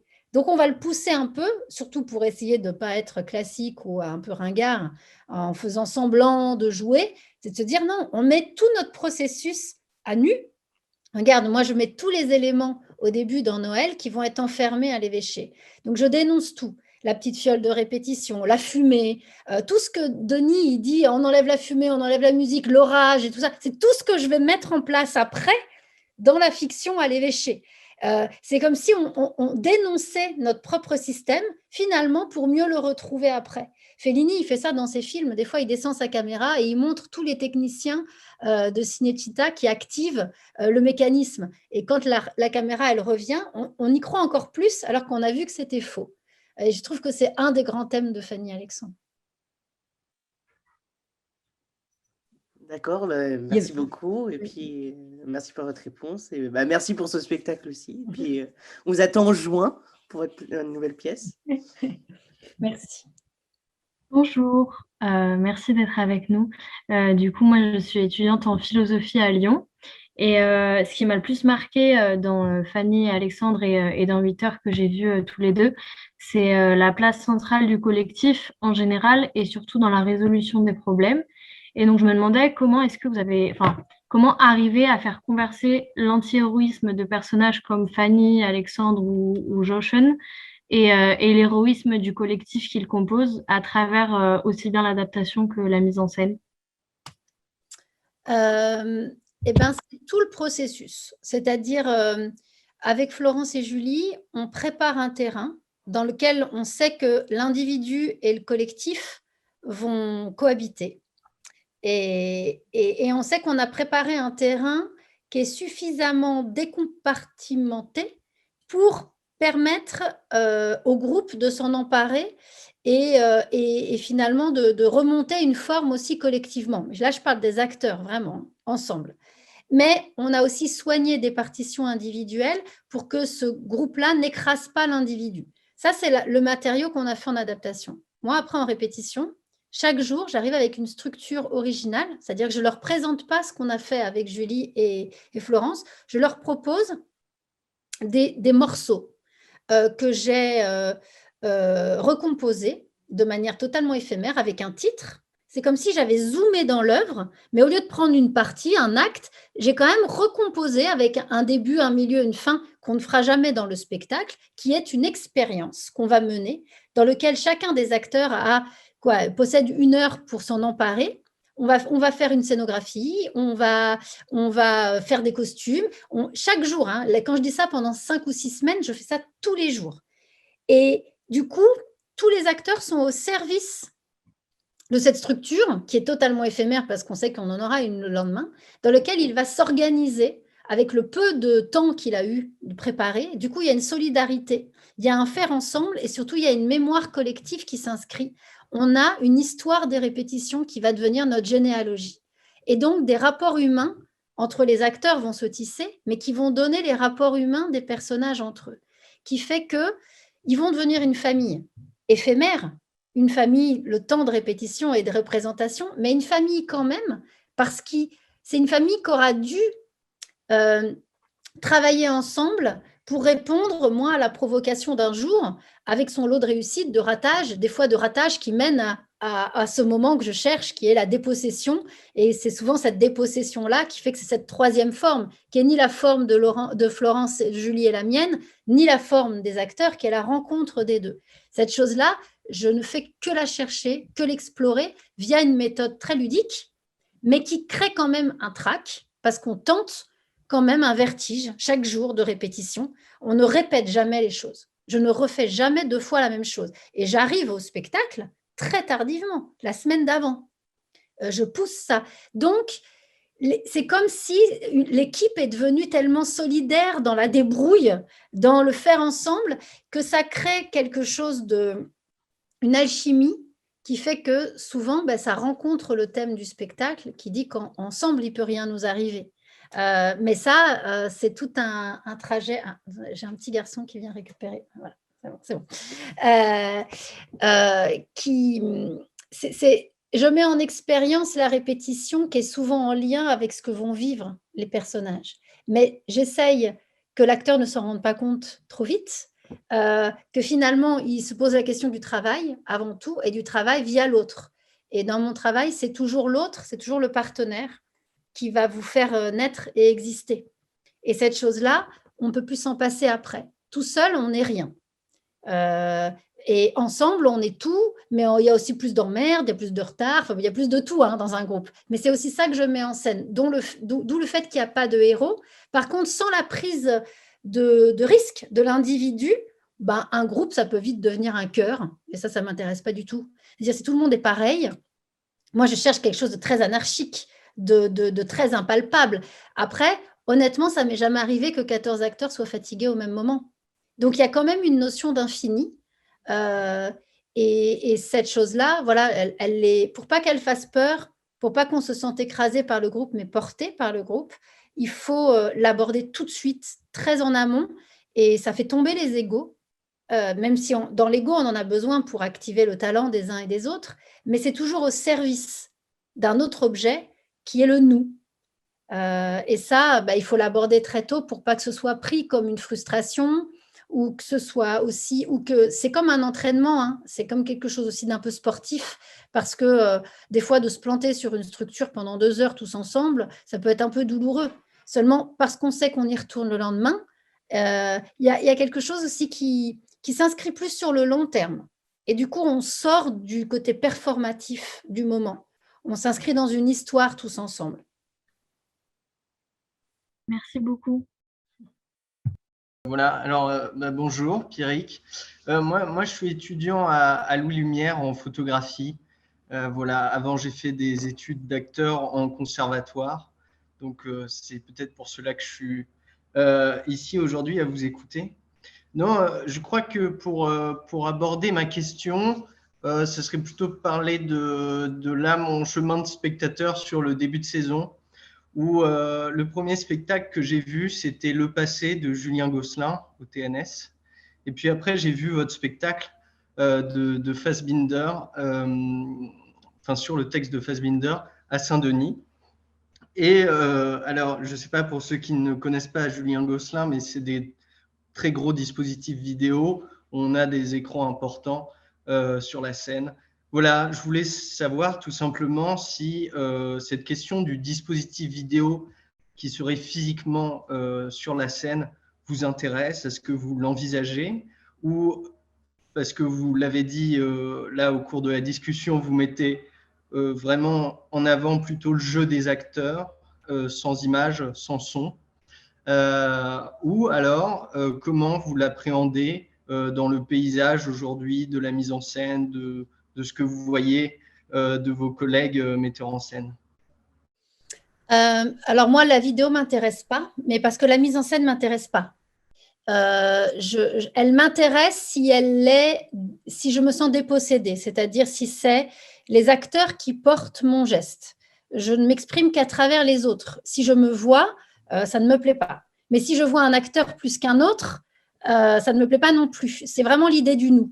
Donc, après, là, j'ai adapté en plus des œuvres d'images. Alors, convoquer l'image, là où l'image était sublime dans les œuvres initiales, que ce soit pour Bergman, Fanny Alexandre, que ce soit pour Un conte de Noël de Desplechin ou que ce soit pour 8 heures ne font pas un jour de Fassbinder, j'ai 3 énormes cinéastes.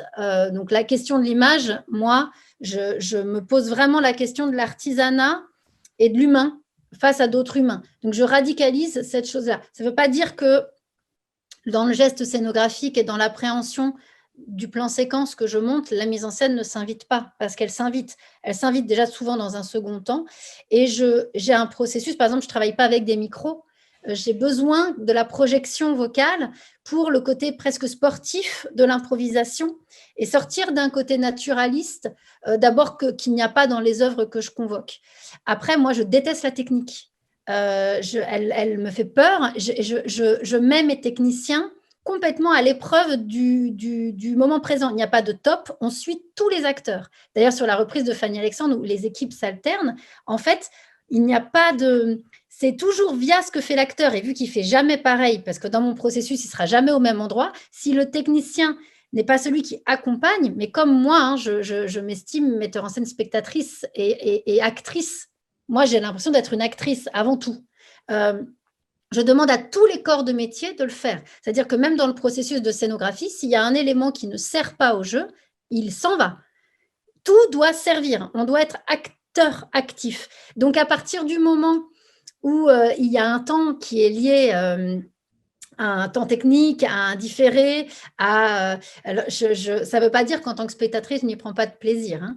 C'est vraiment en tant que créatrice, j'ai besoin de me dire qu'avec rien, mais des gens, et c'est déjà énorme, on peut faire beaucoup de choses. Mais parce que mes spectacles racontent ça aussi.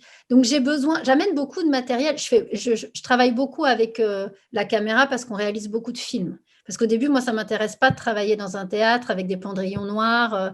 Ça ne m'inspire pas du tout, le théâtre. Je suis beaucoup plus inspirée par le réel et par le cinéma.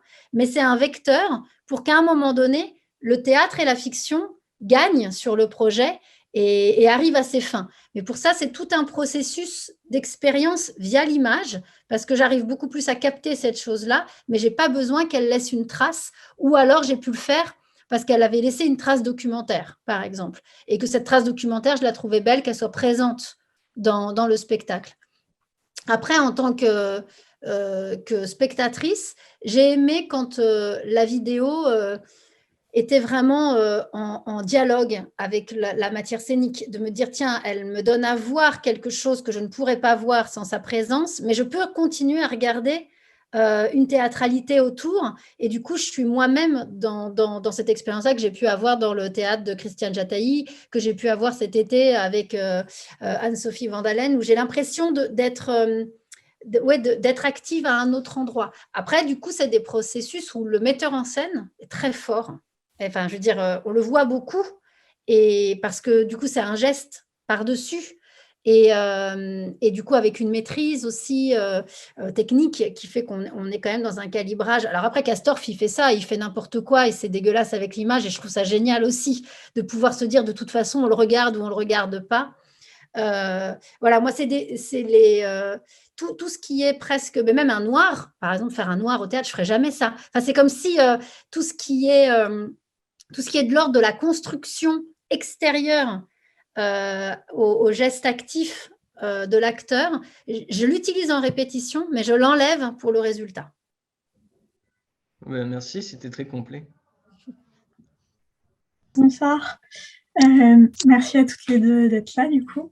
Donc, je m'appelle Alice, je fais une double licence cinéma-théâtre à la Sorbonne, donc le thème m'intéresse particulièrement.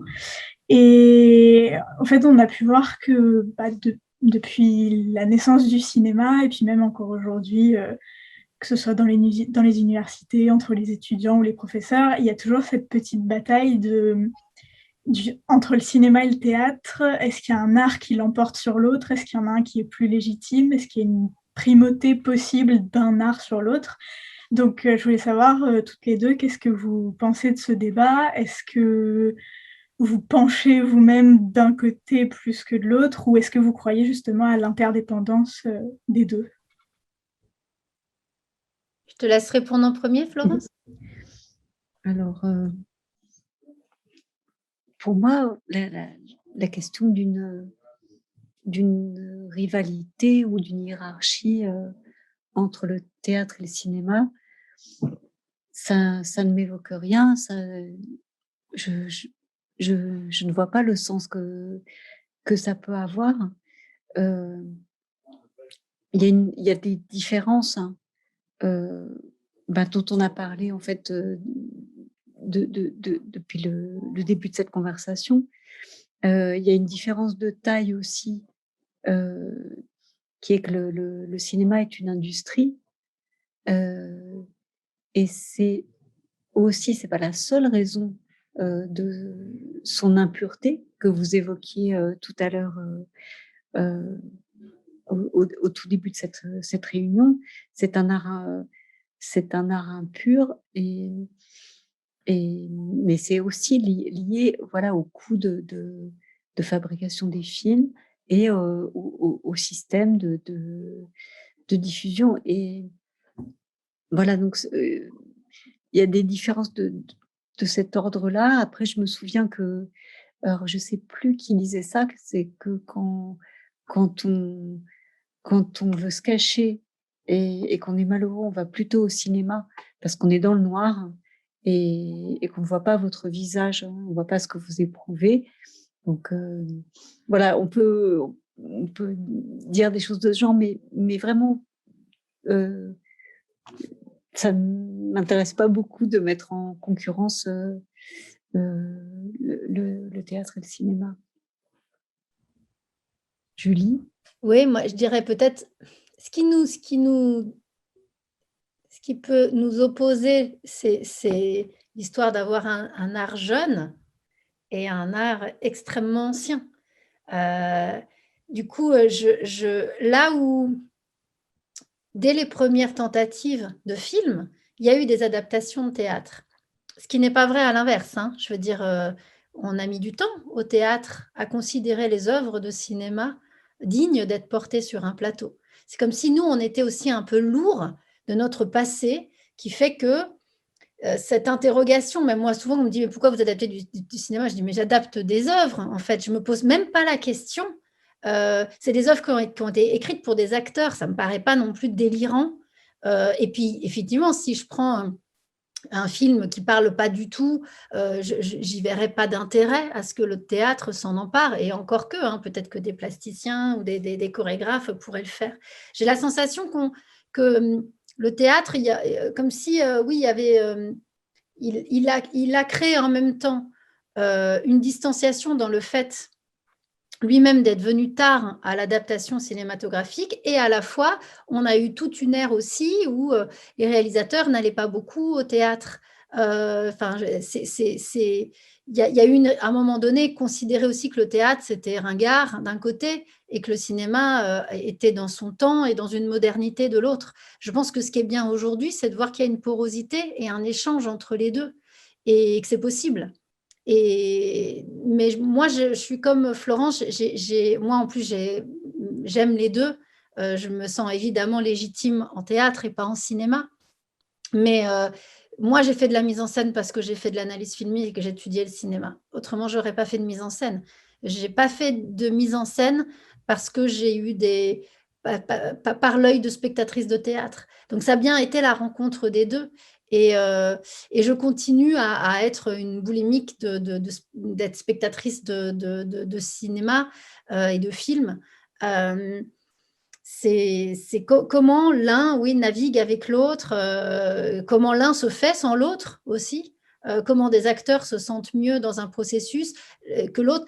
Peut-être ce qui est drôle, c'est qu'on est un art plus vieux, qui peut paraître plus ancien, plus poussiéreux, et en même temps, on est très libre en théâtre. On peut faire du théâtre avec pas grand-chose, on peut faire du théâtre avec pas beaucoup d'argent, on peut faire des grandes choses avec peu de choses.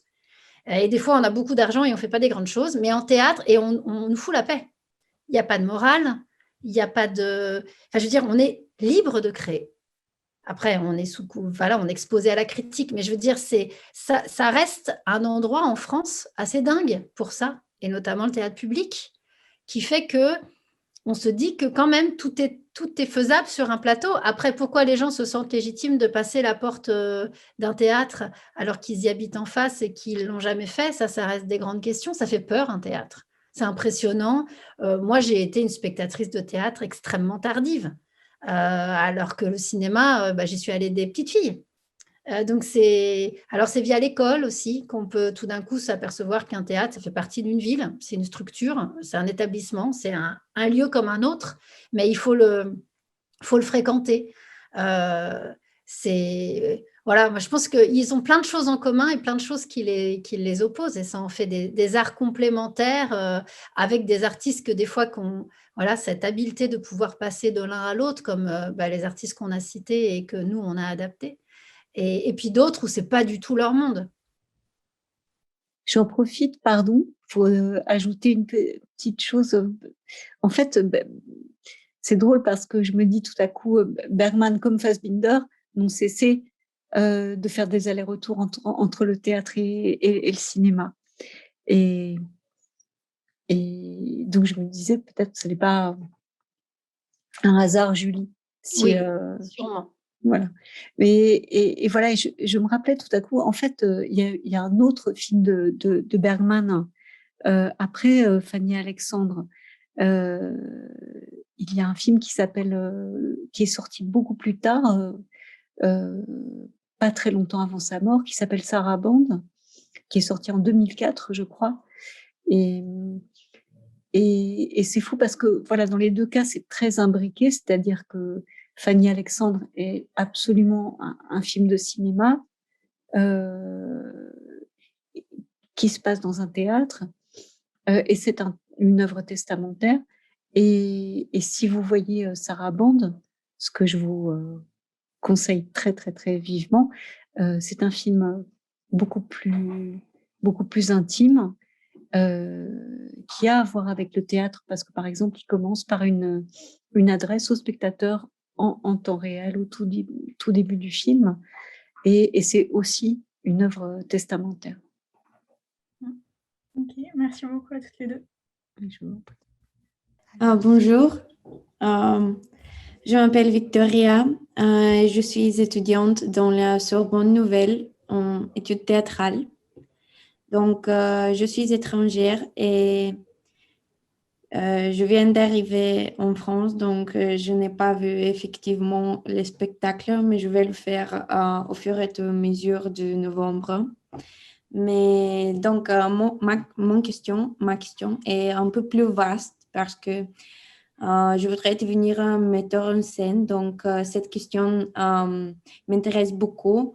Comment se passe votre process avant les grandes répétitions, donc le travail sur table avec les acteurs? Comment vous leur expliquez comment intégrer le personnage, comment s'incarner dans le personnage? Qu'est-ce que vous faites avant le travail psychologique et l'analyse? Alors rien de tout ça. Aucun travail à la table, aucune discussion avec aucun acteur, d'abord parce qu'ils sont souvent 15, donc s'il me fallait 1 heure par personne, ça me ferait 15 heures d'affilée, donc c'est impossible. Et je veux que tout ça naisse de manière instinctive, anarchique, contradictoire. Je fais des notes, je ne prends moi aucune note, je fais tout en improvisation. S'ils font une structure de 2 heures, derrière, je vais parler 2 heures sur ce que j'ai ressenti, tout en me disant peut-être que je n'aurais pas nommé quelque chose qui m'a marqué, mais si je ne l'ai pas dit, ça veut dire que c'était bien, mais que c'était déjà parti, c'était déjà du passé. Je fais tout dans les actes. C'est-à-dire que ce travail à la table, il est dans le moment d'avant, avec Florence, avec Julie. Il est dans un moment d'émulation intellectuelle où on s'autorise, vraiment c'est l'imagination au pouvoir, on s'autorise à tout. On se dit, là, tant pis, si on devait avoir 15 enfants, on écrit une scène où on s'autorise un jour d'imaginer qu'on aurait 15 enfants, même si on sait que ce n'est pas possible, mais on s'autorise à ce que cette rêverie puisse être la plus grande possible et finalement laisser la trace de me dire, si, peut-être qu'en fait, j'ai besoin d'une petite fille. Et que je me suis autorisée, en tant que créatrice, à via ce travail collaboratif, à me dire, mais peut-être que si, en fait, c'est nécessaire.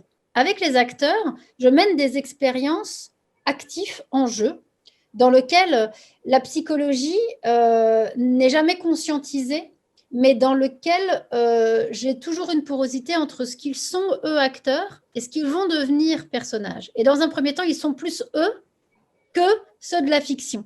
Donc, j'essaye d'utiliser la matière qu'ils possèdent, c'est-à-dire eux-mêmes, pour que cette matière-là puisse devenir une matière de fiction. Donc, je mets toujours en abîme ce réel-là et je le convoque en répétition. Mais pour ça, il faut que ce soit ludique, il faut que l'acteur ne se rende pas compte, il faut toujours que l'acteur les choisisse. L'acteur, il va donner de lui que ce qu'il aura décidé de donner. Donc, c'est du théâtre. Je ne travaille jamais sur un truc stanislavskien ou sur… ma méthode est beaucoup plus légère que ça. Mais sous couvert de légèreté, on apporte notre matière qui est nous. Et les acteurs, pour ça, ils ont des stratégies différentes. Il y en a qui improvisent beaucoup, il y en a qui ont besoin d'avoir vu beaucoup de choses sur Bergman ou sur Fassbinder, il y en a qui ont besoin d'avoir rien vu. Et il y en a qui ont besoin de parler beaucoup avec celle qui fait les costumes, qui ont besoin de se nourrir, parce qu'en fait, ils savent qu'ils ont plus de facilité à improviser s'ils sont pleins, et puis d'autres, ils ont plus de facilité à improviser s'ils sont, au contraire, naïfs et plus vierges. Ce qu'ils savent, c'est que moi, je ne vais jamais tisser un lien personnel et intime avec chacun d'entre eux. Je ne vais chercher qu'une intimité collective. Comment notre privé va devenir public? C'est ça que je cherche. Donc, quand je fais un retour à un acteur, c'est toujours devant tout le monde et c'est toujours via le fait que si je parle à l'un, par ricochet, ça va faire travailler l'autre. Des fois, dans une structure, c'est une structure dans laquelle le personnage ne faisait qu'écouter, qu'il a compris qui il était. Donc, et là, par exemple, pour Fanny Alexandre qui joue ce soir, j'ai envoyé des notes aux acteurs, mais j'envoie à toute l'équipe. Donc, il y a 25 personnes en copie, techniciens compris. Tout le monde lit les notes de tout le monde parce qu'ils se disent, dans les notes de l'autre, je vais avoir une réponse sur moi-même. Et moi, ça m'évite d'être dans un rapport d'ego, d'être dans un rapport de protection. Je ne suis pas une maman pour eux. Je protège le groupe et je suis la garante. Je travaille dans la bienveillance. Mais il y a toujours cette inconscience de ce qu'on est en train de jouer intimement, les uns détachés des autres. Donc, le rapport intellectuel et presque le rapport à la table, il est quasi impossible parce que qu'est-ce que ça provoquerait? Des questions. Et pour l'instant, je n'ai pas de réponse. Les questions, elles sont posées une fois qu'on a fait quelque chose. Et là, il y a des débats. Des fois, on s'engueule. Des fois, c'est normal, il faut que le collectif s'exprime, mais c'est toujours par rapport à un objet qu'on a partagé. Jamais par rapport à l'acteur qui s'est raconté tout seul un truc ou qui a commencé à apprendre son texte en s'imaginant que ça allait être joué comme ça. Avec moi, on va souffrir parce que je ne vais passer mon temps qu'à dire ça peut se jouer aussi autrement et le lendemain, je propose autre chose. Donc, en fait, il faut que l'acteur se dise, il faut juste que je sois… C'est marrant, je faisais une rencontre là, avec ceux qui jouent Fanny Alexandre. Celui qui joue Alexandre, il dit, avec Julie, il faut juste arriver en répétition, en représentation en étant comme ça. C'est-à-dire en disant, bon, j'accueille ce qui va arriver. Et ce qui va arriver va me dépeindre, va me faire exister, va me faire naître. Donc, tu vois, je parle de naissance, je parle de point d'origine. Donc, moins on a de passé intime, moins on s'est raconté de choses. Chacun a dû se raconter des trucs dans sa chambre en préparant les répétitions avant d'arriver. Mais moi, je dépossède tout le monde, y compris nous, y compris le travail qu'on a fait avec Florence et Julie, pour que cette naissance puisse être la naissance d'un corps collectif. Donc, ça, il n'y a pas de méthode, ce n'est pas psychologique. Il faut chercher comment ça va pousser de manière anarchique, pas trop vite, pas à pas, et que c'est l'histoire des répétitions qui va créer l'histoire du spectacle. Oh. Donc, vous laissez les acteurs à créer le personnage il-même. Donc, c'est une manière de travail très intéressante. Oui, ça marche, évidemment. Il y aurait un acteur différent, ce serait une pièce différente. Et ça, on a eu un acteur qui est parti, un acteur est arrivé, il a créé un truc totalement différent, mais parce qu'il est parti de lui. Et j'aime toujours, quand je regarde mes spectacles, là où je suis contente, c'est quand je vois aussi bien l'acteur que le personnage. Pas l'un qui écrase l'autre, l'un qui travaille avec l'autre.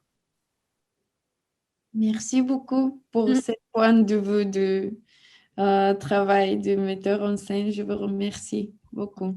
Alors, je me fais la porte-parole d'Anne, qui est étudiante à Rennes et qui ne peut pas poser sa question. Donc, je vais vous lire sa question. Avec votre approche de la mise en scène qui n'est pas figée, la relation que vous nouez avec les comédiens, comment vivez-vous la captation et la diffusion de vos œuvres à la télé ou au cinéma? Mal. C'est un peu...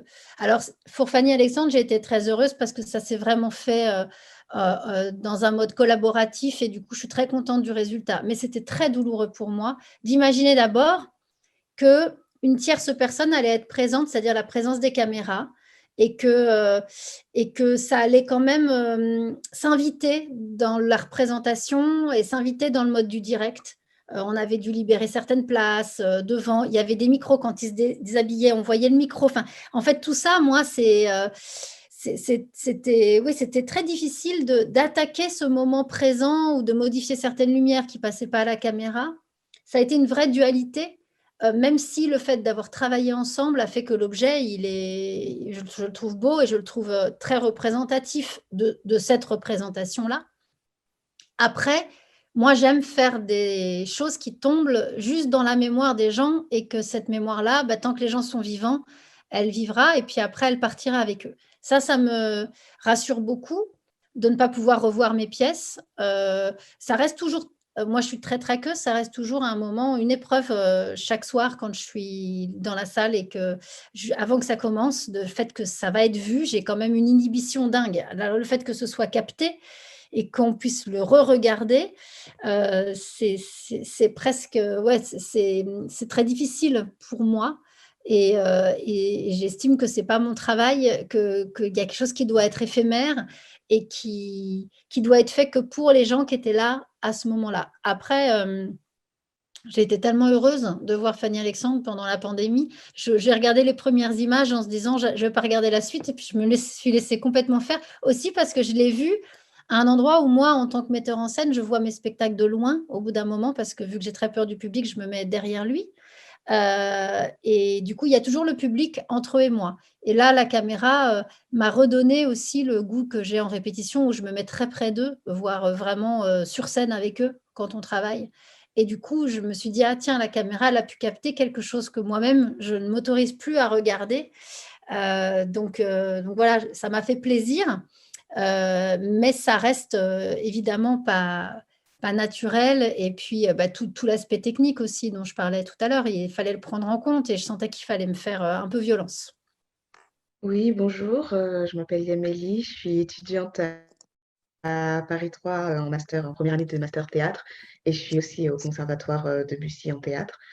Je voulais vous demander si, d'après vous, du coup, le théâtre est l'art dans lequel on a le plus de liberté et si c'est pour ça que vous faites des adaptations théâtrales plutôt que de vous concentrer plus sur le cinéma ou autre.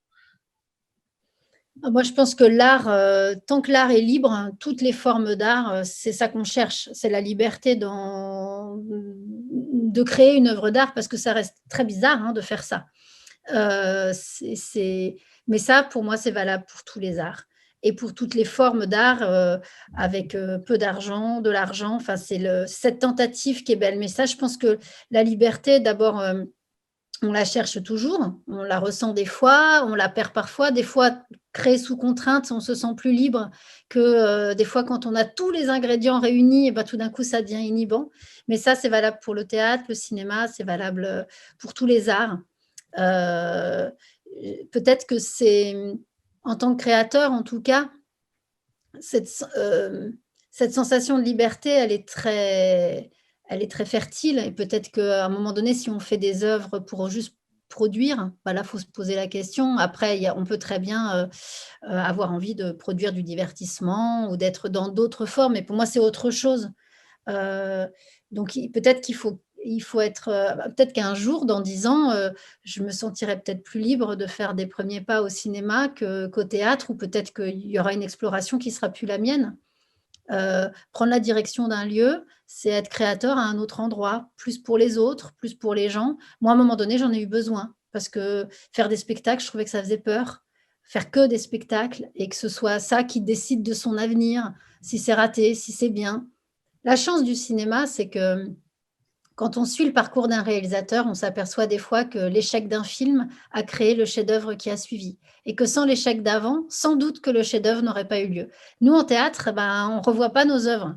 D'abord, il y a plein d'œuvres de cinéma qui ont été démolies à leur création et finalement qui sont restées dans l'histoire du cinéma et sont devenues des grands films. Nous, c'est plus brut. Nous, ça dépend de ce moment-là, ça dépend de qui l'a vu, ça dépend du contexte, ça dépend des grèves, ça dépend du contexte politique, ça dépend du contexte historique. Enfin, on voit bien que c'est ça qui est beau aussi. Mais donc, c'est aussi un peu arbitraire, les carrières, nos carrières, parce qu'on ne peut pas revenir sur notre passé, on ne peut pas revoir ce qu'on a fait et qu'il y a plein… Alors moi, c'est ça que j'aime, d'être en prise avec le réel, le présent. Mais peut-être qu'à un moment donné, ça peut moins inspirer. Quand j'ai fait un petit peu de cinéma et que je suis allée dans les services d'oncologie à l'hôpital filmer un processus de chimiothérapie, je me suis dit, tiens, je peux capter avec ma caméra quelque chose que je pourrais toujours m'acharner. Au théâtre, je ne capterai pas ça. Et ça m'a procuré une sensation de liberté, de choses folles que finalement je ne cesse d'essayer de chercher au théâtre, mais que je transforme, parce que ça reste une métamorphose, le théâtre. À un moment donné, le rideau, il se lève, même s'il n'y a pas de rideau. Mais… Donc, je pense qu'en tout cas, c'est en se sentant libre qu'on peut être un peu audacieux, et c'est dans l'audace, en tout cas, qu'on tente. Après, on y arrive, on n'y arrive pas, mais ça, moi, j'ai envie de dire, peu importe. Il ne faut pas attendre des artistes qui réussissent, autrement, on serait des machines à produire, encore une fois… C'est accompagner la création. Un centre dramatique national, il est subventionné par de l'argent public pour accompagner cette tentative-là. Et ça, c'est précieux. Et c'est vrai qu'on a un modèle en France totalement unique. La décentralisation, elle est au cœur des villes, de banlieues, de régions. Ça reste un modèle d'utopie folle. Merci beaucoup. Bonjour, je m'appelle Erevan, je suis en Master 1 de sciences politiques à la Sorbonne et également en deuxième année au cours Florent dans la classe de Claire Boust. J'avais une question sur la mise en scène de Fanny Alexandre et surtout la fin. La fin comme une sorte de Deus ex machina où d'un seul coup le décor se lève. Et ça crée, c'est quelque chose qui du coup n'est pas présent. Est-ce que c'est une convention théâtrale? Oui, je pense. Mais du coup, l'adaptation de la série ou du film, comment avez-vous imaginé justement ce Deus ex machina, j'appellerais ça comme ça, voilà, qui ne m'a pas dérangé, que je trouve super beau, mais on dirait que ça ne fait pas partie de la pièce et que ça a été une facilité pour ensuite amener à la suite. Merci. Non, ça a été toute la question, parce que normalement, les enfants disparaissent dans une malle. Mais alors au cinéma, c'est pareil. Arriver à voir un fantôme au cinéma, c'est terriblement moderne. Au théâtre, c'est la chose la plus banale du monde. D'abord parce qu'il faut que le fantôme, on le fasse arriver, puis qu'on le fasse partir. On avait une malle avec un faux fond, qui est resté d'ailleurs dans le décor, avec une trappe dans laquelle Fanny Alexandre pouvait vraiment s'échapper comme dans le film. Mais bon, je trouvais que ça était une naïveté. Enfin, j'ai envie de dire, on n'a pas 4 ans. Enfin, je veux dire, on sait qu'il y a un trou. Enfin, je vois… Là où au cinéma, on est presque un peu… parce que cette magie-là, grâce au montage, fait que ça devient dingue, mais comme un fantôme ou je ne sais pas, quelqu'un qui parle à une caméra, comme le fait Godard, c'est très irrévérencieux. Parler au public, au théâtre, on fait ça tout le temps. Donc, je me suis dit, il fallait jouer avec nos codes, c'est-à-dire, avant, j'utilise ce processus scénographique, qui est une convention que j'utilise pour mêler 2 espaces et faire mon propre montage via un mécanisme scénique. À un moment donné, je me suis dit, c'est celui-là que je dois utiliser pour que le personnage dise, mais finalement, on est au théâtre. Je veux dire, si on veut faire s'échapper, utilisons les codes de théâtre. On a vu que le mur, il se levait. On se lève. Ça n'aurait pas marché si je l'avais fait tout de suite par le personnage et que mon mur ne s'était pas levé avant.